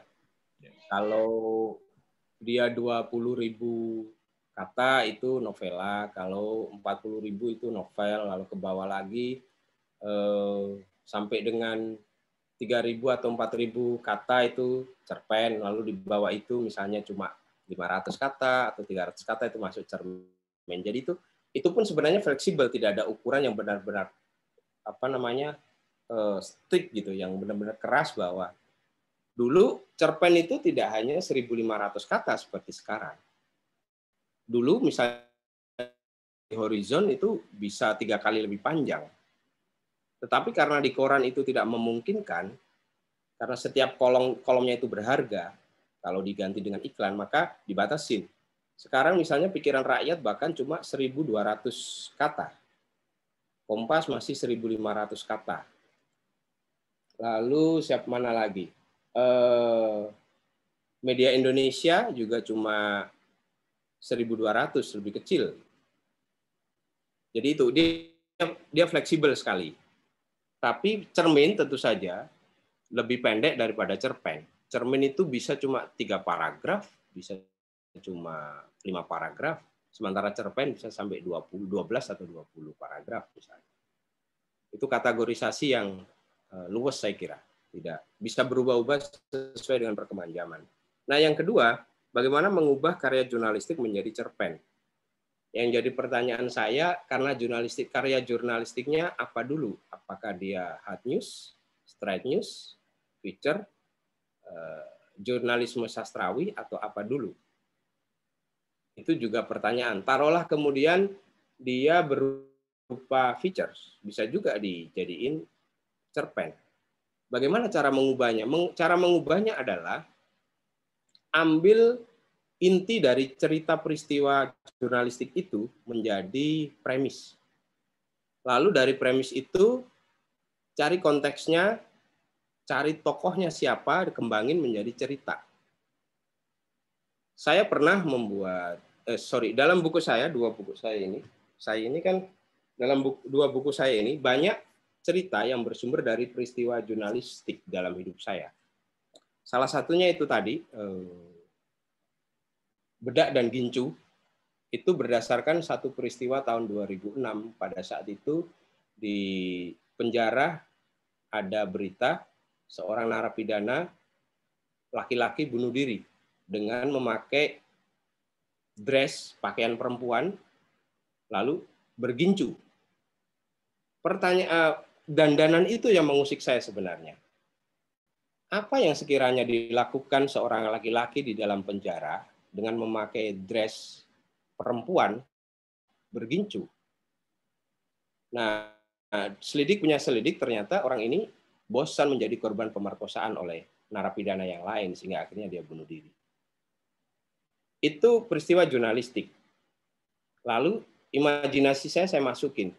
Saya membayangkan bahwa orang yang bunuh diri ini adalah dulunya pedofil, lalu tertangkap, di penjara, lalu dia mendapatkan ganjarannya dengan diperkosa rame-rame sampai dia nggak tahan. Maksud saya adalah agar dia kapok, gitu, agar pedofil itu tahu rasanya bagaimana menjadi korban, sampai akhirnya dia bunuh diri. Nah, itu salah satu contohnya. Contoh lain yang saya ambil, Sawora. Kalau teman-teman sudah baca Sawora, Sawora itu adalah kearifan lokal di desa namanya Sombokoro di Papua Barat. Jadi di Papua Barat itu ada namanya Teluk Wondama. Di Teluk Wondama ada salah satu desa namanya Sombokoro. Di situ ada Sawora yang berarti pada bulan-bulan tertentu para nelayan tidak boleh mengambil ikan. Karena dipercaya pada bulan-bulan itu memberi kesempatan ikan untuk berkembang biak, bertelur, beranak pinak, yang dengan demikian sumber laut pada hari tertentu itu menjadi banyak dan kelangsungan hidup warga menjadi terjaga. Itu satu. Yang kedua, Sawora juga melarang secara adat warga untuk menebang hutan sembarangan, menebang pohon. Pohon itu harus ditebang, dihitung umurnya berapa, jenisnya apa, dan tidak boleh terlalu banyak. Artinya cukup memenuhi kebutuhan, bukan keinginan. Nah, Sawora ini saya ke sana tahun 2017 dalam ekspedisi terumbu karang waktu itu. Lalu cerita Sawora menarik bagi saya, bagaimana cara melestarikan Sawora dalam bentuk dongeng. Maka saya bikin cerpen itu, judulnya Sawora. Sawora bercerita tentang anak muda Sombokoro yang pada suatu malam tiba-tiba dia perutnya bengkak, ada benjolan di perutnya yang itu berdenyut-denyut. Benjolan itu seperti apa ya? Seperti kalau kita bikin jenang atau bubur yang mau mendidih itu, meletup gitu. Kayak begitu berdenyut, seperti ada makhluknya, dan dia menjerit kesakitan. Setelah ditanya-tanya, ternyata dia baru saja ketemu dengan seseorang dari Jakarta yang dia menawarkan agar lobsternya dijual kepada orang Jakarta itu. Dia sakit lalu dibawa ke tengah hutan. Ada kepercayaan di situ, kalau orang sakit dibawa ke hutan, nanti akan disembuhkan oleh dewa ular. Sombokoro itu artinya menyembah ular. Situlah ada adegan malam-malam dibawa, lalu warga menjauh dan si orang yang sakit itu didatangin makhluk hewan gitu. Lalu dibawa pulang. Pada suatu hari orang yang dari Jakarta itu datang menanyakan, di mana si anak ini? Lalu diantar sama ayahnya ke tepi hutan. Di sini ditunjukin dia, di sini dia istirahat untuk selamanya. Mati. Lewat cerita ini saya akan menyampaikan dua hal. Pertama adalah tentang bagaimana peristiwa jurnalistik itu menjadi cerpen. Yang kedua, saya memberi plot twist. Bagaimana membuat ending yang tetap mengejutkan. Pada satu adegan, seolah-olah si anak ini akhirnya sembuh karena sudah dibawa ke hutan dan dijilat oleh hewan. Tapi untuk menjaga agar tidak terjadi lubang di dalam plot, maka hewan ini jangan dijelaskan. Warga tidak tahu persis apakah itu benar ular, biawak, atau jangan-jangan buaya. Karena makanya settingnya kemudian malam hari. Di situ cara menambal lubang-lubang plot. Terus dibawa pulang. Nah, begitu kira-kira bagaimana menarik peristiwa jurnalistik menjadi cerpen. Intinya itu tadi seperti saya bilang adalah kasih konteks, pesannya apa, dan tidak usah telling, showing aja. Di situ juga intinya showing. Ada konflik di situ, memang ada konflik. Konflik antara dia, kemudian juga konflik ayahnya, kebetulan ayahnya ini kepala desa, Lalu dia bilang ke kepala adat, juga ada pertarungan apa namanya, risiko-risiko, bener anakmu mau dibawa ke sana, risikonya mati misalnya, atau apalah. Itu bisa dibangun dengan telaten, dengan teliti. Saya kira itu yang dari Aceh. Siapa namanya tadi? Dari Aceh? Acehnya mana? Dari Aceh, Mas Bang Muhammad Aidil Adha. Aidil Adha, baru ulang tahun ya, waktu pas Idul Adha tadi ya, kemarin ya. Tadi tidak disebut Aceh mana ya. Salam, Bang Aidil Adha. Oke, Bang Aidil, kira-kira jawaban dari saya. Ya, Oh, dari Sigli. Di Sigli. Kampung dengan ayah saya ini. Oh, gitu ya. Ya, terima kasih Mas Hilmi. Di Aceh kita ke Solo lagi. Dari Solo ada Kak Dia. Izin bertanya Mas Hilmi, apakah setiap media punya pakem tersendiri dalam menentukan cerpen yang layak dimuat di tempat mereka? Nah, Kompas sendiri bagaimana? Ada pakem tertentu? Silakan Mas. Media yang lain saya nggak tahu ya. Tapi kalau di Kompas tuh ada, kita punya pakem. Misalnya kalau bicara soal pakem tema gitu, kita kan ada amanat hati nurani rakyat, ada apa namanya humanisme transendental, ada reinventing Indonesia, menyapa yang papa, mengingatkan yang kaya, kayak gitu-gitu jargonnya. Dengan demikian maka cerita-cerita tentang lokalitas itu juga kita kasih tempat. Tentu saja lokalitas yang bukan tempelan, yang tidak sekedar lokal, tetapi ada makna-makna di situ yang disampaikan. Misalnya cerpen yang masuk di dalam buku pilihan Kompas tahun ini punya Sylvester Petarahurit, itu kan dia mengandung nilai lokal, tetapi dia menggugat. Lokalitas itu dia gugat. Bagaimana lokalitas itu bisa hidup berhadapan-hadapan dengan modernitas dan agama baru, yang seringkali agama baru itu hadir bahkan untuk menumpas lokalitas itu sendiri. Dia benturkan di situ. Dan itu menjadi gugatan yang autentik ya bagi banyak orang, bagi banyak daerah.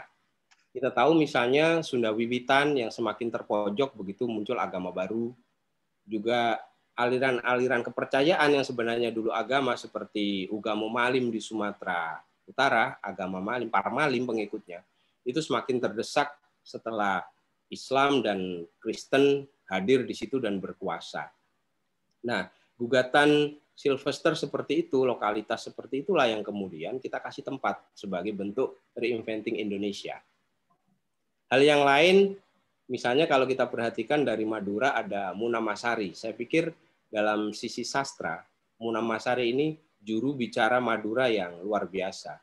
Madura itu sangat kaya dengan nilai lokal, mulai dari carok, karapan sapi, sampai hal-hal yang mungkin orang tidak tahu ya, ada ritual-ritual khusus ketika orang mau menikah, orang mau sunatan, dan sebagainya. Nah, Munamasari seringkali di dalam cerpennya itu menggugat hal itu. Menggugat dalam pengertian nilai lokal itu penting, tetapi misalnya dari sisi relasi gender, ada ketimpangan, dia gugat. Dari sisi modernitas dia gugat. Kenapa misalnya laki-laki boleh sekolah, perempuan tidak? Itu dia gugat di situ. Itulah yang saya maksud dengan kearifan lokal itu didudukkan sebagai nilai-nilai yang membela kemanusiaan. Saya kira begitu cara melihat, paling tidak Kompas dalam melihat beberapa cerpen. Meskipun kalau kita perhatikan secara umum, Kompas itu sangat terbuka dengan gaya-gaya penulisan baru. Misalnya kalau mau yang absurd juga kita ada, yang surrealis juga ada, mau yang pop urban gitu, misalnya urban tuh punya Agus Nur, seringkali urban, punya Jenar, belakangan punya si Novka Kwaranita, Novka atau Oka, atau yang berbau psikologis dan sangat urban punya siapa itu? Dokter Sasti Gotama, itu juga kita tampung. Artinya selama tulisan itu bagus, ada nilainya, ada pesan khusus, ya kita terima. Tapi kuncinya adalah di itu ya, di bahasa itu utama sekali di kita. Begitu kita baca 2-3 paragraf ini kok bahasanya nggak menarik, nggak jelas gitu, sudah kita lewat. Begitu Mas, semoga bisa menjadi dorongan bagi teman-teman untuk mengirim. Baik. Yang juga seringkali dilupakan, kadang-kadang orang berpikir ke Kompas itu mintanya kirim langsung dimuat gitu. Padahal enggak. Banyak sekali yang ditolak berkali-kali baru dimuat. Meskipun ada juga yang sekali kirim langsung dimuat, ada. Tapi kecil sekali kemungkinan itu. Sekarang posisinya itu setiap hari ada 12 sampai 13 cerpen masuk, sementara yang dimuat dalam seminggu hanya 1. Kalau di persentase, kemungkinan untuk bisa dimuat itu 1,4%. Jadi Anda harus mengalahkan 98 sampai 99 cerpen yang lain untuk bisa masuk. Punya Mas Jambak itu udah masuk, udah lolos di situ. Bisa belajar dari Mas Jambak lah. Gitu Mas Subhan. Baik, terima kasih Mas, luar biasa. Baik teman-teman, kita masih punya waktu lebih kurang 20 menit lagi. Silakan yang mau mengajukan pertanyaan. Silakan. Kak Masya lagi, silakan Kak Masya. Kalau mau gugat-gugat juga boleh loh, mau bantah-bantah juga boleh. Ya, silakan Kak Masya. Ya, Assalamualaikum. Mas, ini kalau tadi yang diceritakan tentang konflik batin loh, itu saya masih penasaran contohnya bagaimana. Dan kalau mau menunjukkan hal, jangan berbuat yang salah tadi, yang tadi cerpen yang diceritakan tuh, Kinju. Berarti kita menceritakan tentang kejahatan-kejahatan itu aja gitu ya. Dan nanti akibatnya akan buruk gitu. Kira-kira gitu. Jadi di situ saya ceritakan gini misalnya. Si narapidana ini lapor kepada ayahnya, ketika ayahnya berkunjung gitu, ya, Bu, saya ini dipindah aja, saya udah nggak betah di sel sini nih. Di sini ada teman satu sel itu setiap malam saya digangguin. Gitu. Terus ayahnya bilang, saya udah jual mobil, sudah jual sepeda motor untuk bisa mengunjungi kamu. Saya masih butuh duit banyak lagi untuk bisa mindahin selmu. Itu saya sisipin pesan sosial sebenarnya, pesan sosial bahwa di mana ada transaksi jual beli fasilitas di penjara. Itu ada pesan sosialnya. Tapi di luar itu, saya ingin nunjukin bahwa meskipun kamu punya duit, meskipun kamu punya modal, kamu tidak bisa lari dari dosa yang pernah kamu perbuat. Akhirnya memang si narapidana ini dipindah sel. Tetapi si sipirnya nggak bodoh. Dipindah juga kawan-kawan satu selnya yang lama itu. Jadi dia dapat 2 hal. Pertama, dia dapat duit dari anak yang pengen pindah sel, karena itu harus bayar sekian juta. Dia juga dapat duit dari teman-teman satu selnya, karena teman-teman satu selnya ini tidak ingin berpisah dari narapidana pedofilia ini. Karena susah cari narapidana ganteng kayak dia, yang bisa ditidurin. Maka dia dapat duit banyak. Terus ketika diprotes sama si narapidana yang pedofil ini, sipirnya bilang, oh aku sudah memenuhi janjiku, kamu nggak pindah, aku pindah. Masalah apakah kamu pindah dengan teman-teman selmu yang lama, itu kan di luar perjanjian. Dan aku juga punya janji mereka untuk memindahin kemana kamu pindah. Sudah. Ya namanya ini transaksi gelap dan bisa saja dia nyari uang sebanyak mungkin kan. Dari situ uangnya sudah habis, dia putus asa. Di kalimat pembuka cerpen itu kira-kira saya tulis begini. Bentar ya, saya bukain. Biar persis saya kutipnya. Ini yang saya maksud bagaimana untuk mengikat pembaca.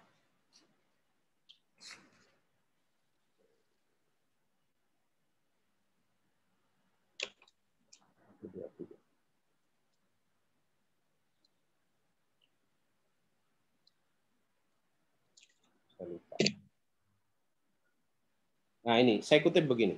Setelah malam ini, tidak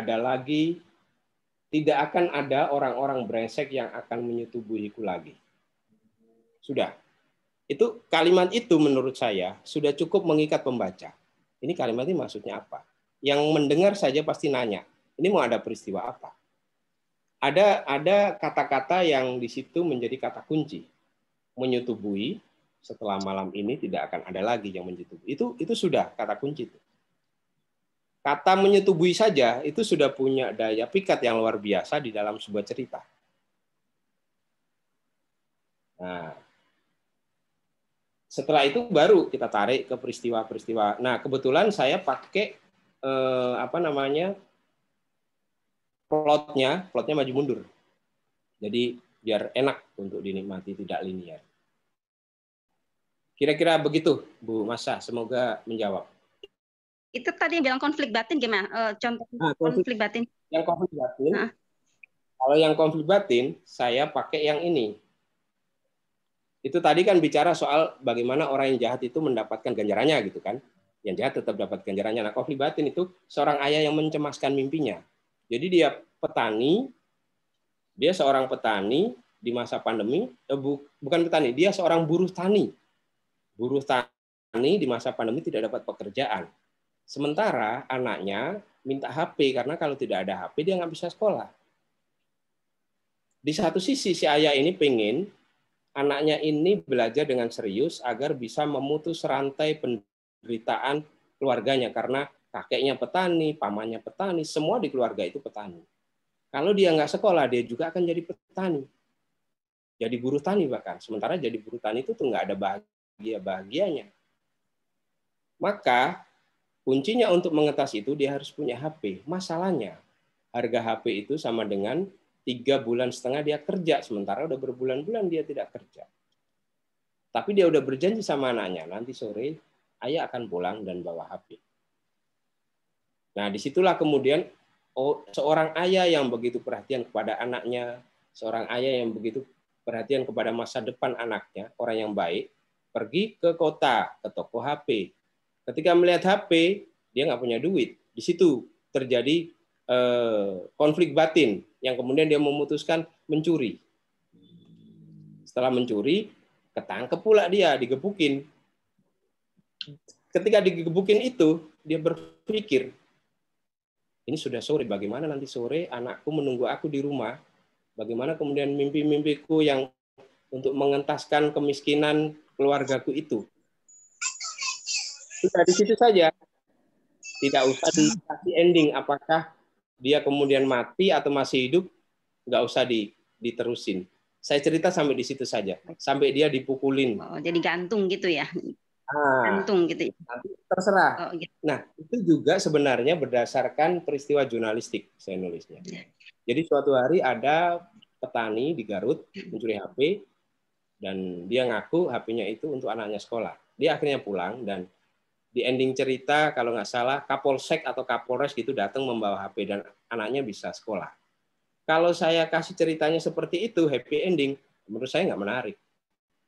Justru karena ini open ending, saya itu berharap ada empati bagi orang-orang yang punya cukup duit untuk itu tadi, melihat tetangganya yang barangkali belum makan, melihat saudaranya yang barangkali kesusahan, sehingga jangan sampai jadi maling. Saya menariknya ke situ kira-kira tujuan saya. Kalau happy ending itu orang nggak tergerak, pasti sudah ada yang ngurusin lah gitu kan. Kita selalu berpikir bahwa orang susah itu pasti ada yang nolong dan bukan kita. Nah, lewat cerita ini saya ingin yang nolong tuh Anda.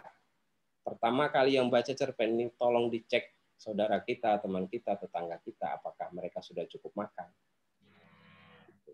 Kira-kira itu semoga menjawab. Baik.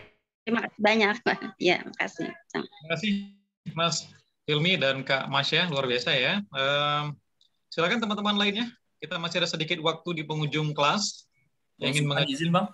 Ya, silakan. Bang Mbak, kembali. Terima kasih Bang Subhan. Mas Hilmi, mohon izin tanya lagi Mas terkait dengan penokohan dari cerita kita Mas. Kira-kira dalam membuat cerpen itu boleh nggak Mas kalau misalkan kita menggunakan penokohannya itu dalam bentuk benda atau non orang gitu Mas? Atau mungkin kalaupun orang misalkan kita buat tokohnya seperti bayi yang memandang suatu permasalahan dan itu diketahui kalau dia bayi atau misalkan benda itu ketika ceritanya sudah berakhir gitu Mas. Boleh saja. Mas. Nah, boleh saja sebenarnya. Cuma gini, kalau dia bayi maka penulis harus memahami cara pikir bayi. Jangan kadang-kadang orang begini, memakai tokoh anak kecil atau bayi, tetapi cara berpikirnya terlalu sophisticated, terlalu mahir, terlalu pandai. Misalnya bayi sudah tahu kedalaman laut, sudah tahu dia bahwa langit itu bisa berubah-ubah warna atau sebagainya gitu, itu terlalu canggih. Maka penulis yang baik harus memahami kira-kira kadar pemikiran seorang bayi itu seperti apa. Kecuali bicara tentang bayi ajaib, beda lagi.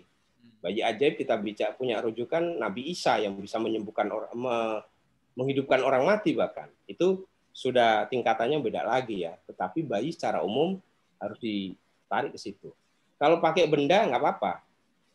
Saya di dalam cerpen buku hitam itu, buku hitamnya ngobrol, bisa ngomong.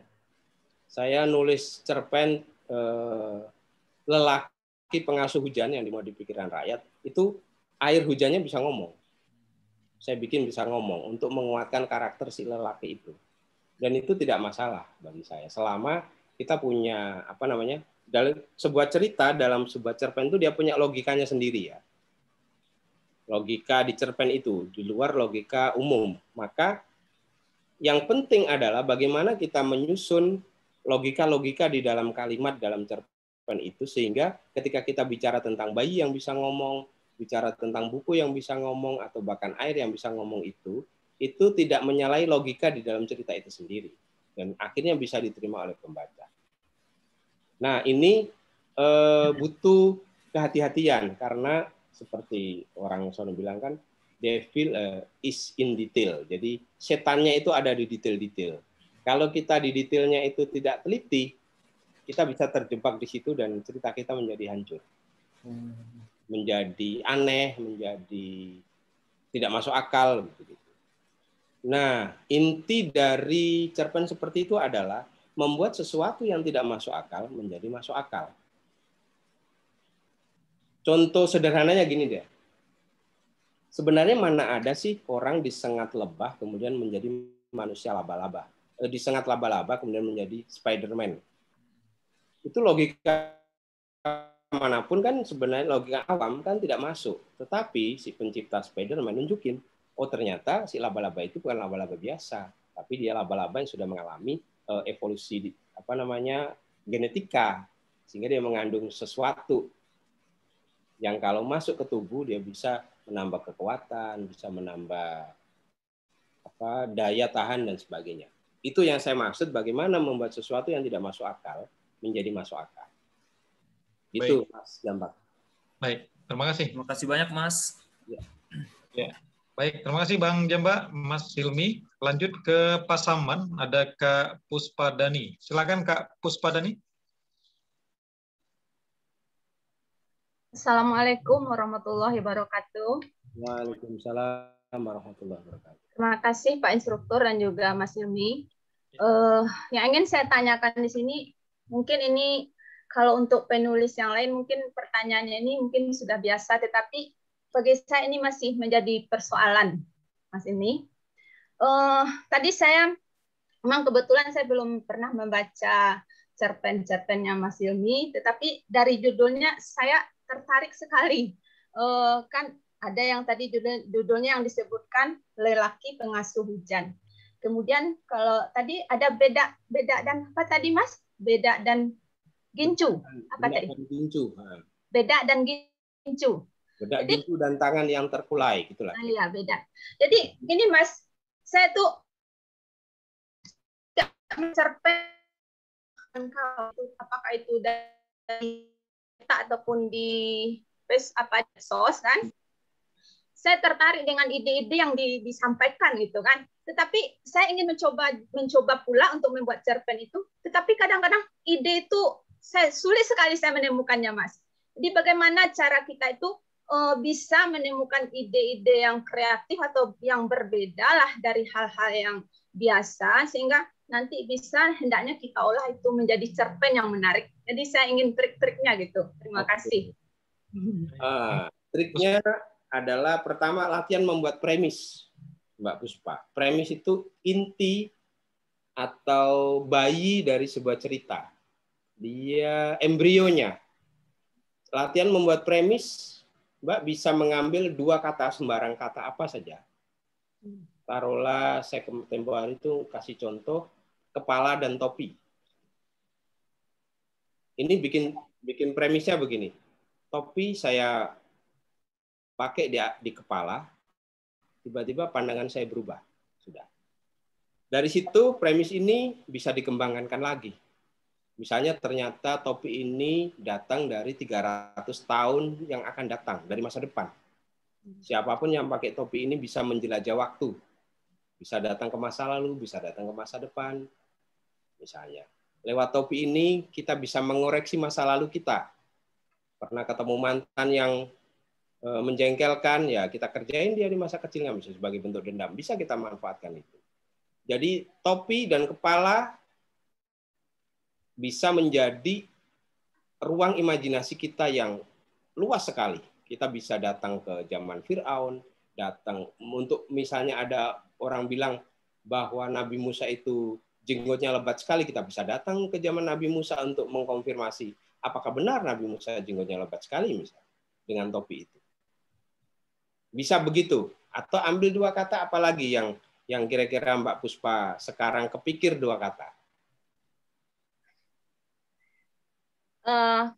Karena kita coba sesuaikan dengan kondisi yang sekarang ini, Mas Hilmi. Kondisi pandemi dengan kematian. Pandemi dan kematian, misalnya. Ya. Pandemi dan kematian. Ratusan warga tidak pulang-pulang karena pandemi. Sudah. Lalu dari situ dikembangin. Oh, ternyata mereka dibawa ke jauh ke tepi kota di sebelah timur karena di sana tempat orang-orang yang kena COVID. Lalu dari situ ibu suatu hari kangen misalnya sama salah satu tetangga itu. Sudah lama nggak ketemu, teman arisan gitu kan, nggak ketemu. Lalu ibu mencari-cari di mana sih kira-kira kuburannya. Ibu datang ke kuburannya. Begitu sampai di kuburannya, ibu itu seperti mendengar sapaan gitu. Apa kabar Mbak Puspa? Oh, itu kok kayak suara tetanggaku itu.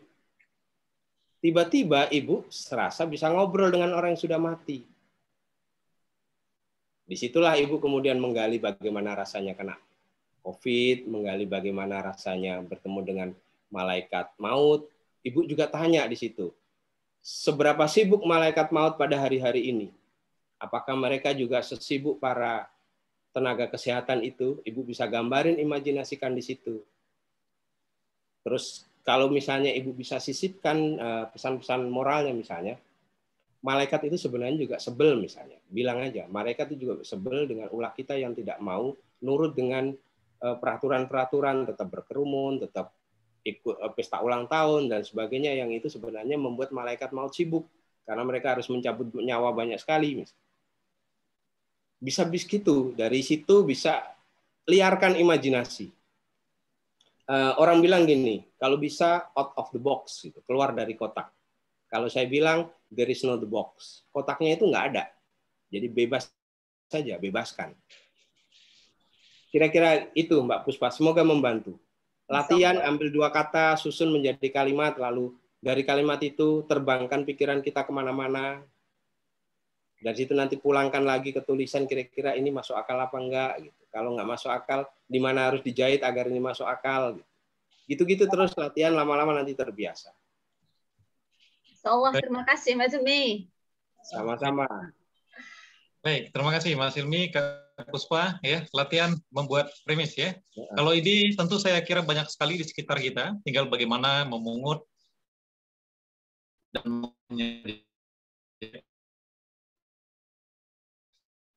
ada penanya berikut dari Yogyakarta, Kak Anita Aisyah, Mas Hilmi.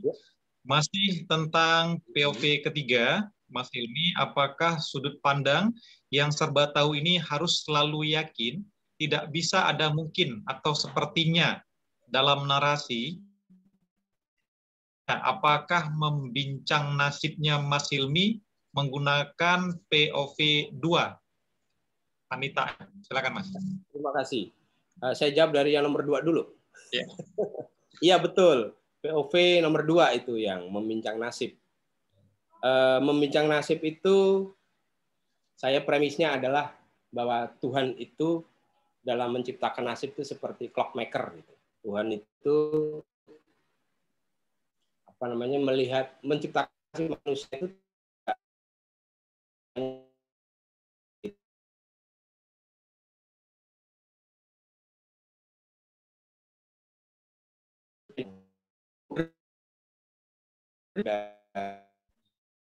yang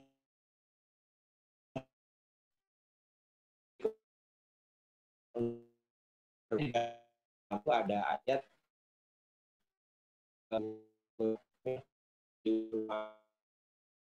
Allah tidak pada yang lain-lain. Sayangin, kira-kira membincang nasib di situ. Konfliknya di mana? Konfliknya adalah konflik-konflik filosofis di situ. Diskusi tentang dua orang, tentang apa itu nasib, bagaimana kita memaknai nasib. Nah, salah satu formula yang saya kasih di cerpen itu agar tidak membosankan adalah diselipin guyon di situ, selipin humor sedikit, diselipin romantisme. Di situ saya tidak menjelaskan jenis kelaminnya, siapa laki-laki, siapa perempuan. Tidak, tetapi di situ saya tunjukin adegan bahwa dua orang ini sebenarnya saling mencintai. Itu juga saya kasih ruang tafsir kepada pembaca untuk bebas menafsir. Apakah dia mau ditafsir sebagai pasangan hetero, pasangan homo, pasangan lesbi, terserah. Itu tergantung dari referensi pembaca. Saya tidak berintensi untuk memaksa itu. Tetapi yang penting adalah di situ bagaimana kita melihat nasib. Kadang-kadang kita suka menyalahkan orang, gitu kan? Kita kan punya standar ganda. Kita nyalain orang, tetapi seolah-olah ketika kita berbuat salah itu nggak apa-apa, gitu loh maksud saya. Orang lain nggak boleh berbuat salah, tetapi saya kalau berbuat salah nggak apa-apa. Itu seringkali kita lakukan. Kalau ada orang maskernya nggak bener tuh, kita paling seneng ngingetin. Tetapi begitu masker kita mau keluar, kadang-kadang lupa pakai masker itu seolah-olah nggak apa-apa lah sekali-kali gitu kan. Nah, excuse seperti itu di dalam membincang nasib itu saya ceritakan itu berdampak fatal. Itu yang kedua. Yang pertama, dalam point of view ketiga, apakah boleh mungkin atau boleh sepertinya? Boleh saja. Dalam point of view ketiga itu orang bilang kacamata Tuhan. Sehingga apakah mungkin Tuhan itu punya keraguan? Tetapi bagi saya, sebutan kacamata Tuhan itu terlalu agung. Itu sebenarnya kacamata narator, seperti kita melaporkan sebuah peristiwa. Sementara ketika kita melaporkan sebuah peristiwa, itu tidak semua fakta kita kumpulin, kita tahu. Maksud saya begini, taruhlah kita melihat sebuah sepeda motor tabrakan dengan becak. Kita tahu warnanya, kita tahu peristiwanya persis gitu, tetapi selalu ada yang tidak kita tahu. Misalnya, sebelum tabrakan, si tukang becak itu ngapain? Apakah dia kurang tidur? Apakah dia memikirkan utang? Apakah dia memikirkan selingkuhan? Apakah dia memikirkan istrinya yang selingkuh? Kita nggak tahu. Itulah yang disebut dengan bahwa kita tidak bisa menangkap realitas secara utuh.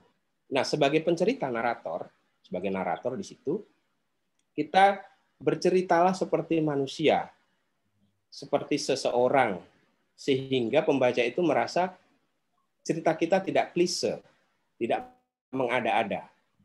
Dengan begitu cerita kita lebih membumi. Saya kira itu kuncinya di situ.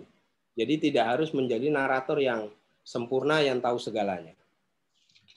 Baik. Semoga bisa membantu. Ya, sangat membantu Mas Hilmi, luar biasa, dan kita sudah berada di ujung sesi kelas, sudah hampir jam 10. Masih 2 jam ya, nggak terasa. Terasa 2 jam, dan saya yakin banyak pertanyaan-pertanyaan lainnya yang ingin diajukan peserta, namun kita dibatasi oleh waktu. Mas Hilmi, ada satu pertanyaan mengganjal nih. Ya. Selain cerpen, tentu Kompas sebelumnya sangat intens menerbitkan puisi. Nah, kenapa kolom puisi sekarang tidak ada, Mas? Nah, ini jawabannya saya jawab secara bisnis. Jadi gini, dulu Kompas itu tebal sekali ya. Tebal 56 halaman, bahkan sampai pernah 100 halaman. Lalu iklan semakin menurun, opla menurun karena reading habit atau kebiasaan membaca orang beralih dari yang semula koran sekarang menjadi digital. Kalau ataupun mereka baca koran, suka juga baca koran bajakan yang PDF dibagi-bagi itu. Itu sangat merugikan kami sebenarnya karena kita tidak pernah bagi-bagi PDF. Maka kalau teman-teman dapat PDF koran Kompas, saya nggak tahu koran lain ya. Ya tolong itu nggak usah dibaca lah, baca aja korannya biar kami bisa tetap hidup. Nah, pada satu titik halaman harus berkurang. Dulu di hari Sabtu kita ada puisi sama ada resensi buku. Itu kemudian hilang karena harus ada dulu ada pengurusan atau pelangsingan. Dulu juga ditawarin apakah cerpen dihilangin. Nah, kita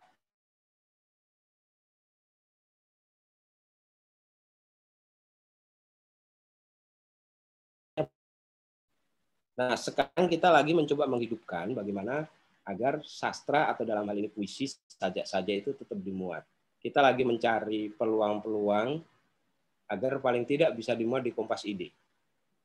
Doakan saja agar ini nanti dapat di-ACC oleh bos, sehingga cerpen keren-keren teman ini, sajak-sajak keren punya teman-teman itu bisa kita nikmati lagi. Dan sajak itu memang apa ya, oase gitu ya. Saya ada beberapa sajak saya nggak paham meskipun, tapi enak dinikmati dibaca. Ada beberapa sajak yang kadang tidak harus dimengerti tapi dibaca itu enak gitu, rimanya dapat. Nah, saya kira pembaca-pembaca juga merindukan hal itu. Nanti bahkan kita punya gambaran bahwa ada basket khusus di situ sajak gitu, sehingga pembaca yang berlangganan Kompas ID bisa mencari sajak tahun berapapun yang pernah dimuat di Kompas tanpa harus tersesat kemana-mana. Ini juga menjadi PR kita. Kita masih lagi perbaiki sistem dan ternyata nggak mudah, apalagi pandemi ya. Pandemi ini benar-benar kita seperti mau berlari tapi tiba-tiba harus merangkak lagi gitu loh. Crawling banget nih.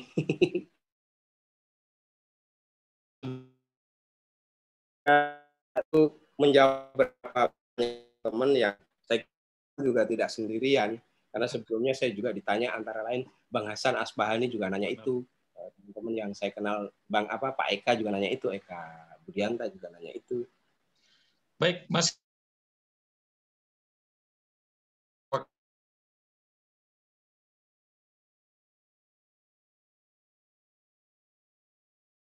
Pesan-pesan Mas Hilmi untuk kawan di kelas penulis daring ini sebagai pembakar berikutnya. Silakan Mas, closing statement-nya. Saya malah mau jualan nih. Ini buku saya masih ada. Siapa yang mau beli boleh pesan. Dan saya kemarin punya menjalankan ini ekspedisi Teh Nusantara. Salah satunya ke Solok. Kemudian bukunya sudah terbit ya. Buku ekspedisi Teh Nusantara. Ini juga bisa dibeli di toko buku Gramedia. Kebetulan saya ditunjuk sebagai editor dan ketua ekspedisi. Di sini tulisan-tulisannya jurnalistik, meskipun saya beberapa bagian saya upayakan jurnalisme sastrawi ya, jadi bisa dinikmati sebagai pecinta sastra. Terus yang kedua, mungkin 2 atau 3 bulan lagi buku ketiga saya akan terbit, tapi buku non fiksi. Judulnya Mengabadikan Tabungan Kenangan.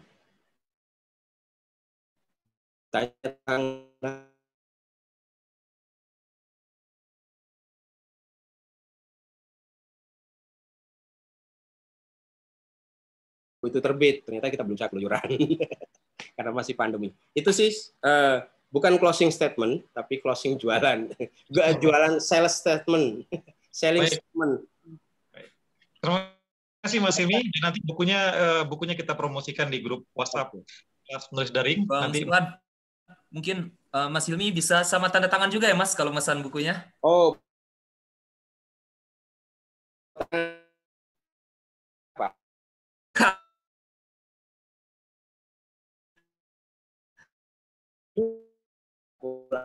Berapa?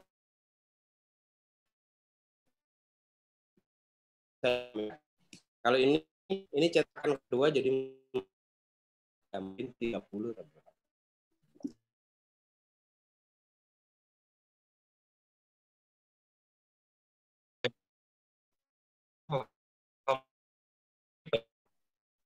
Alhamdulillah kepada teman-teman yang hadir. Bila taufiq wal hidayah, assalamualaikum warahmatullahi wabarakatuh.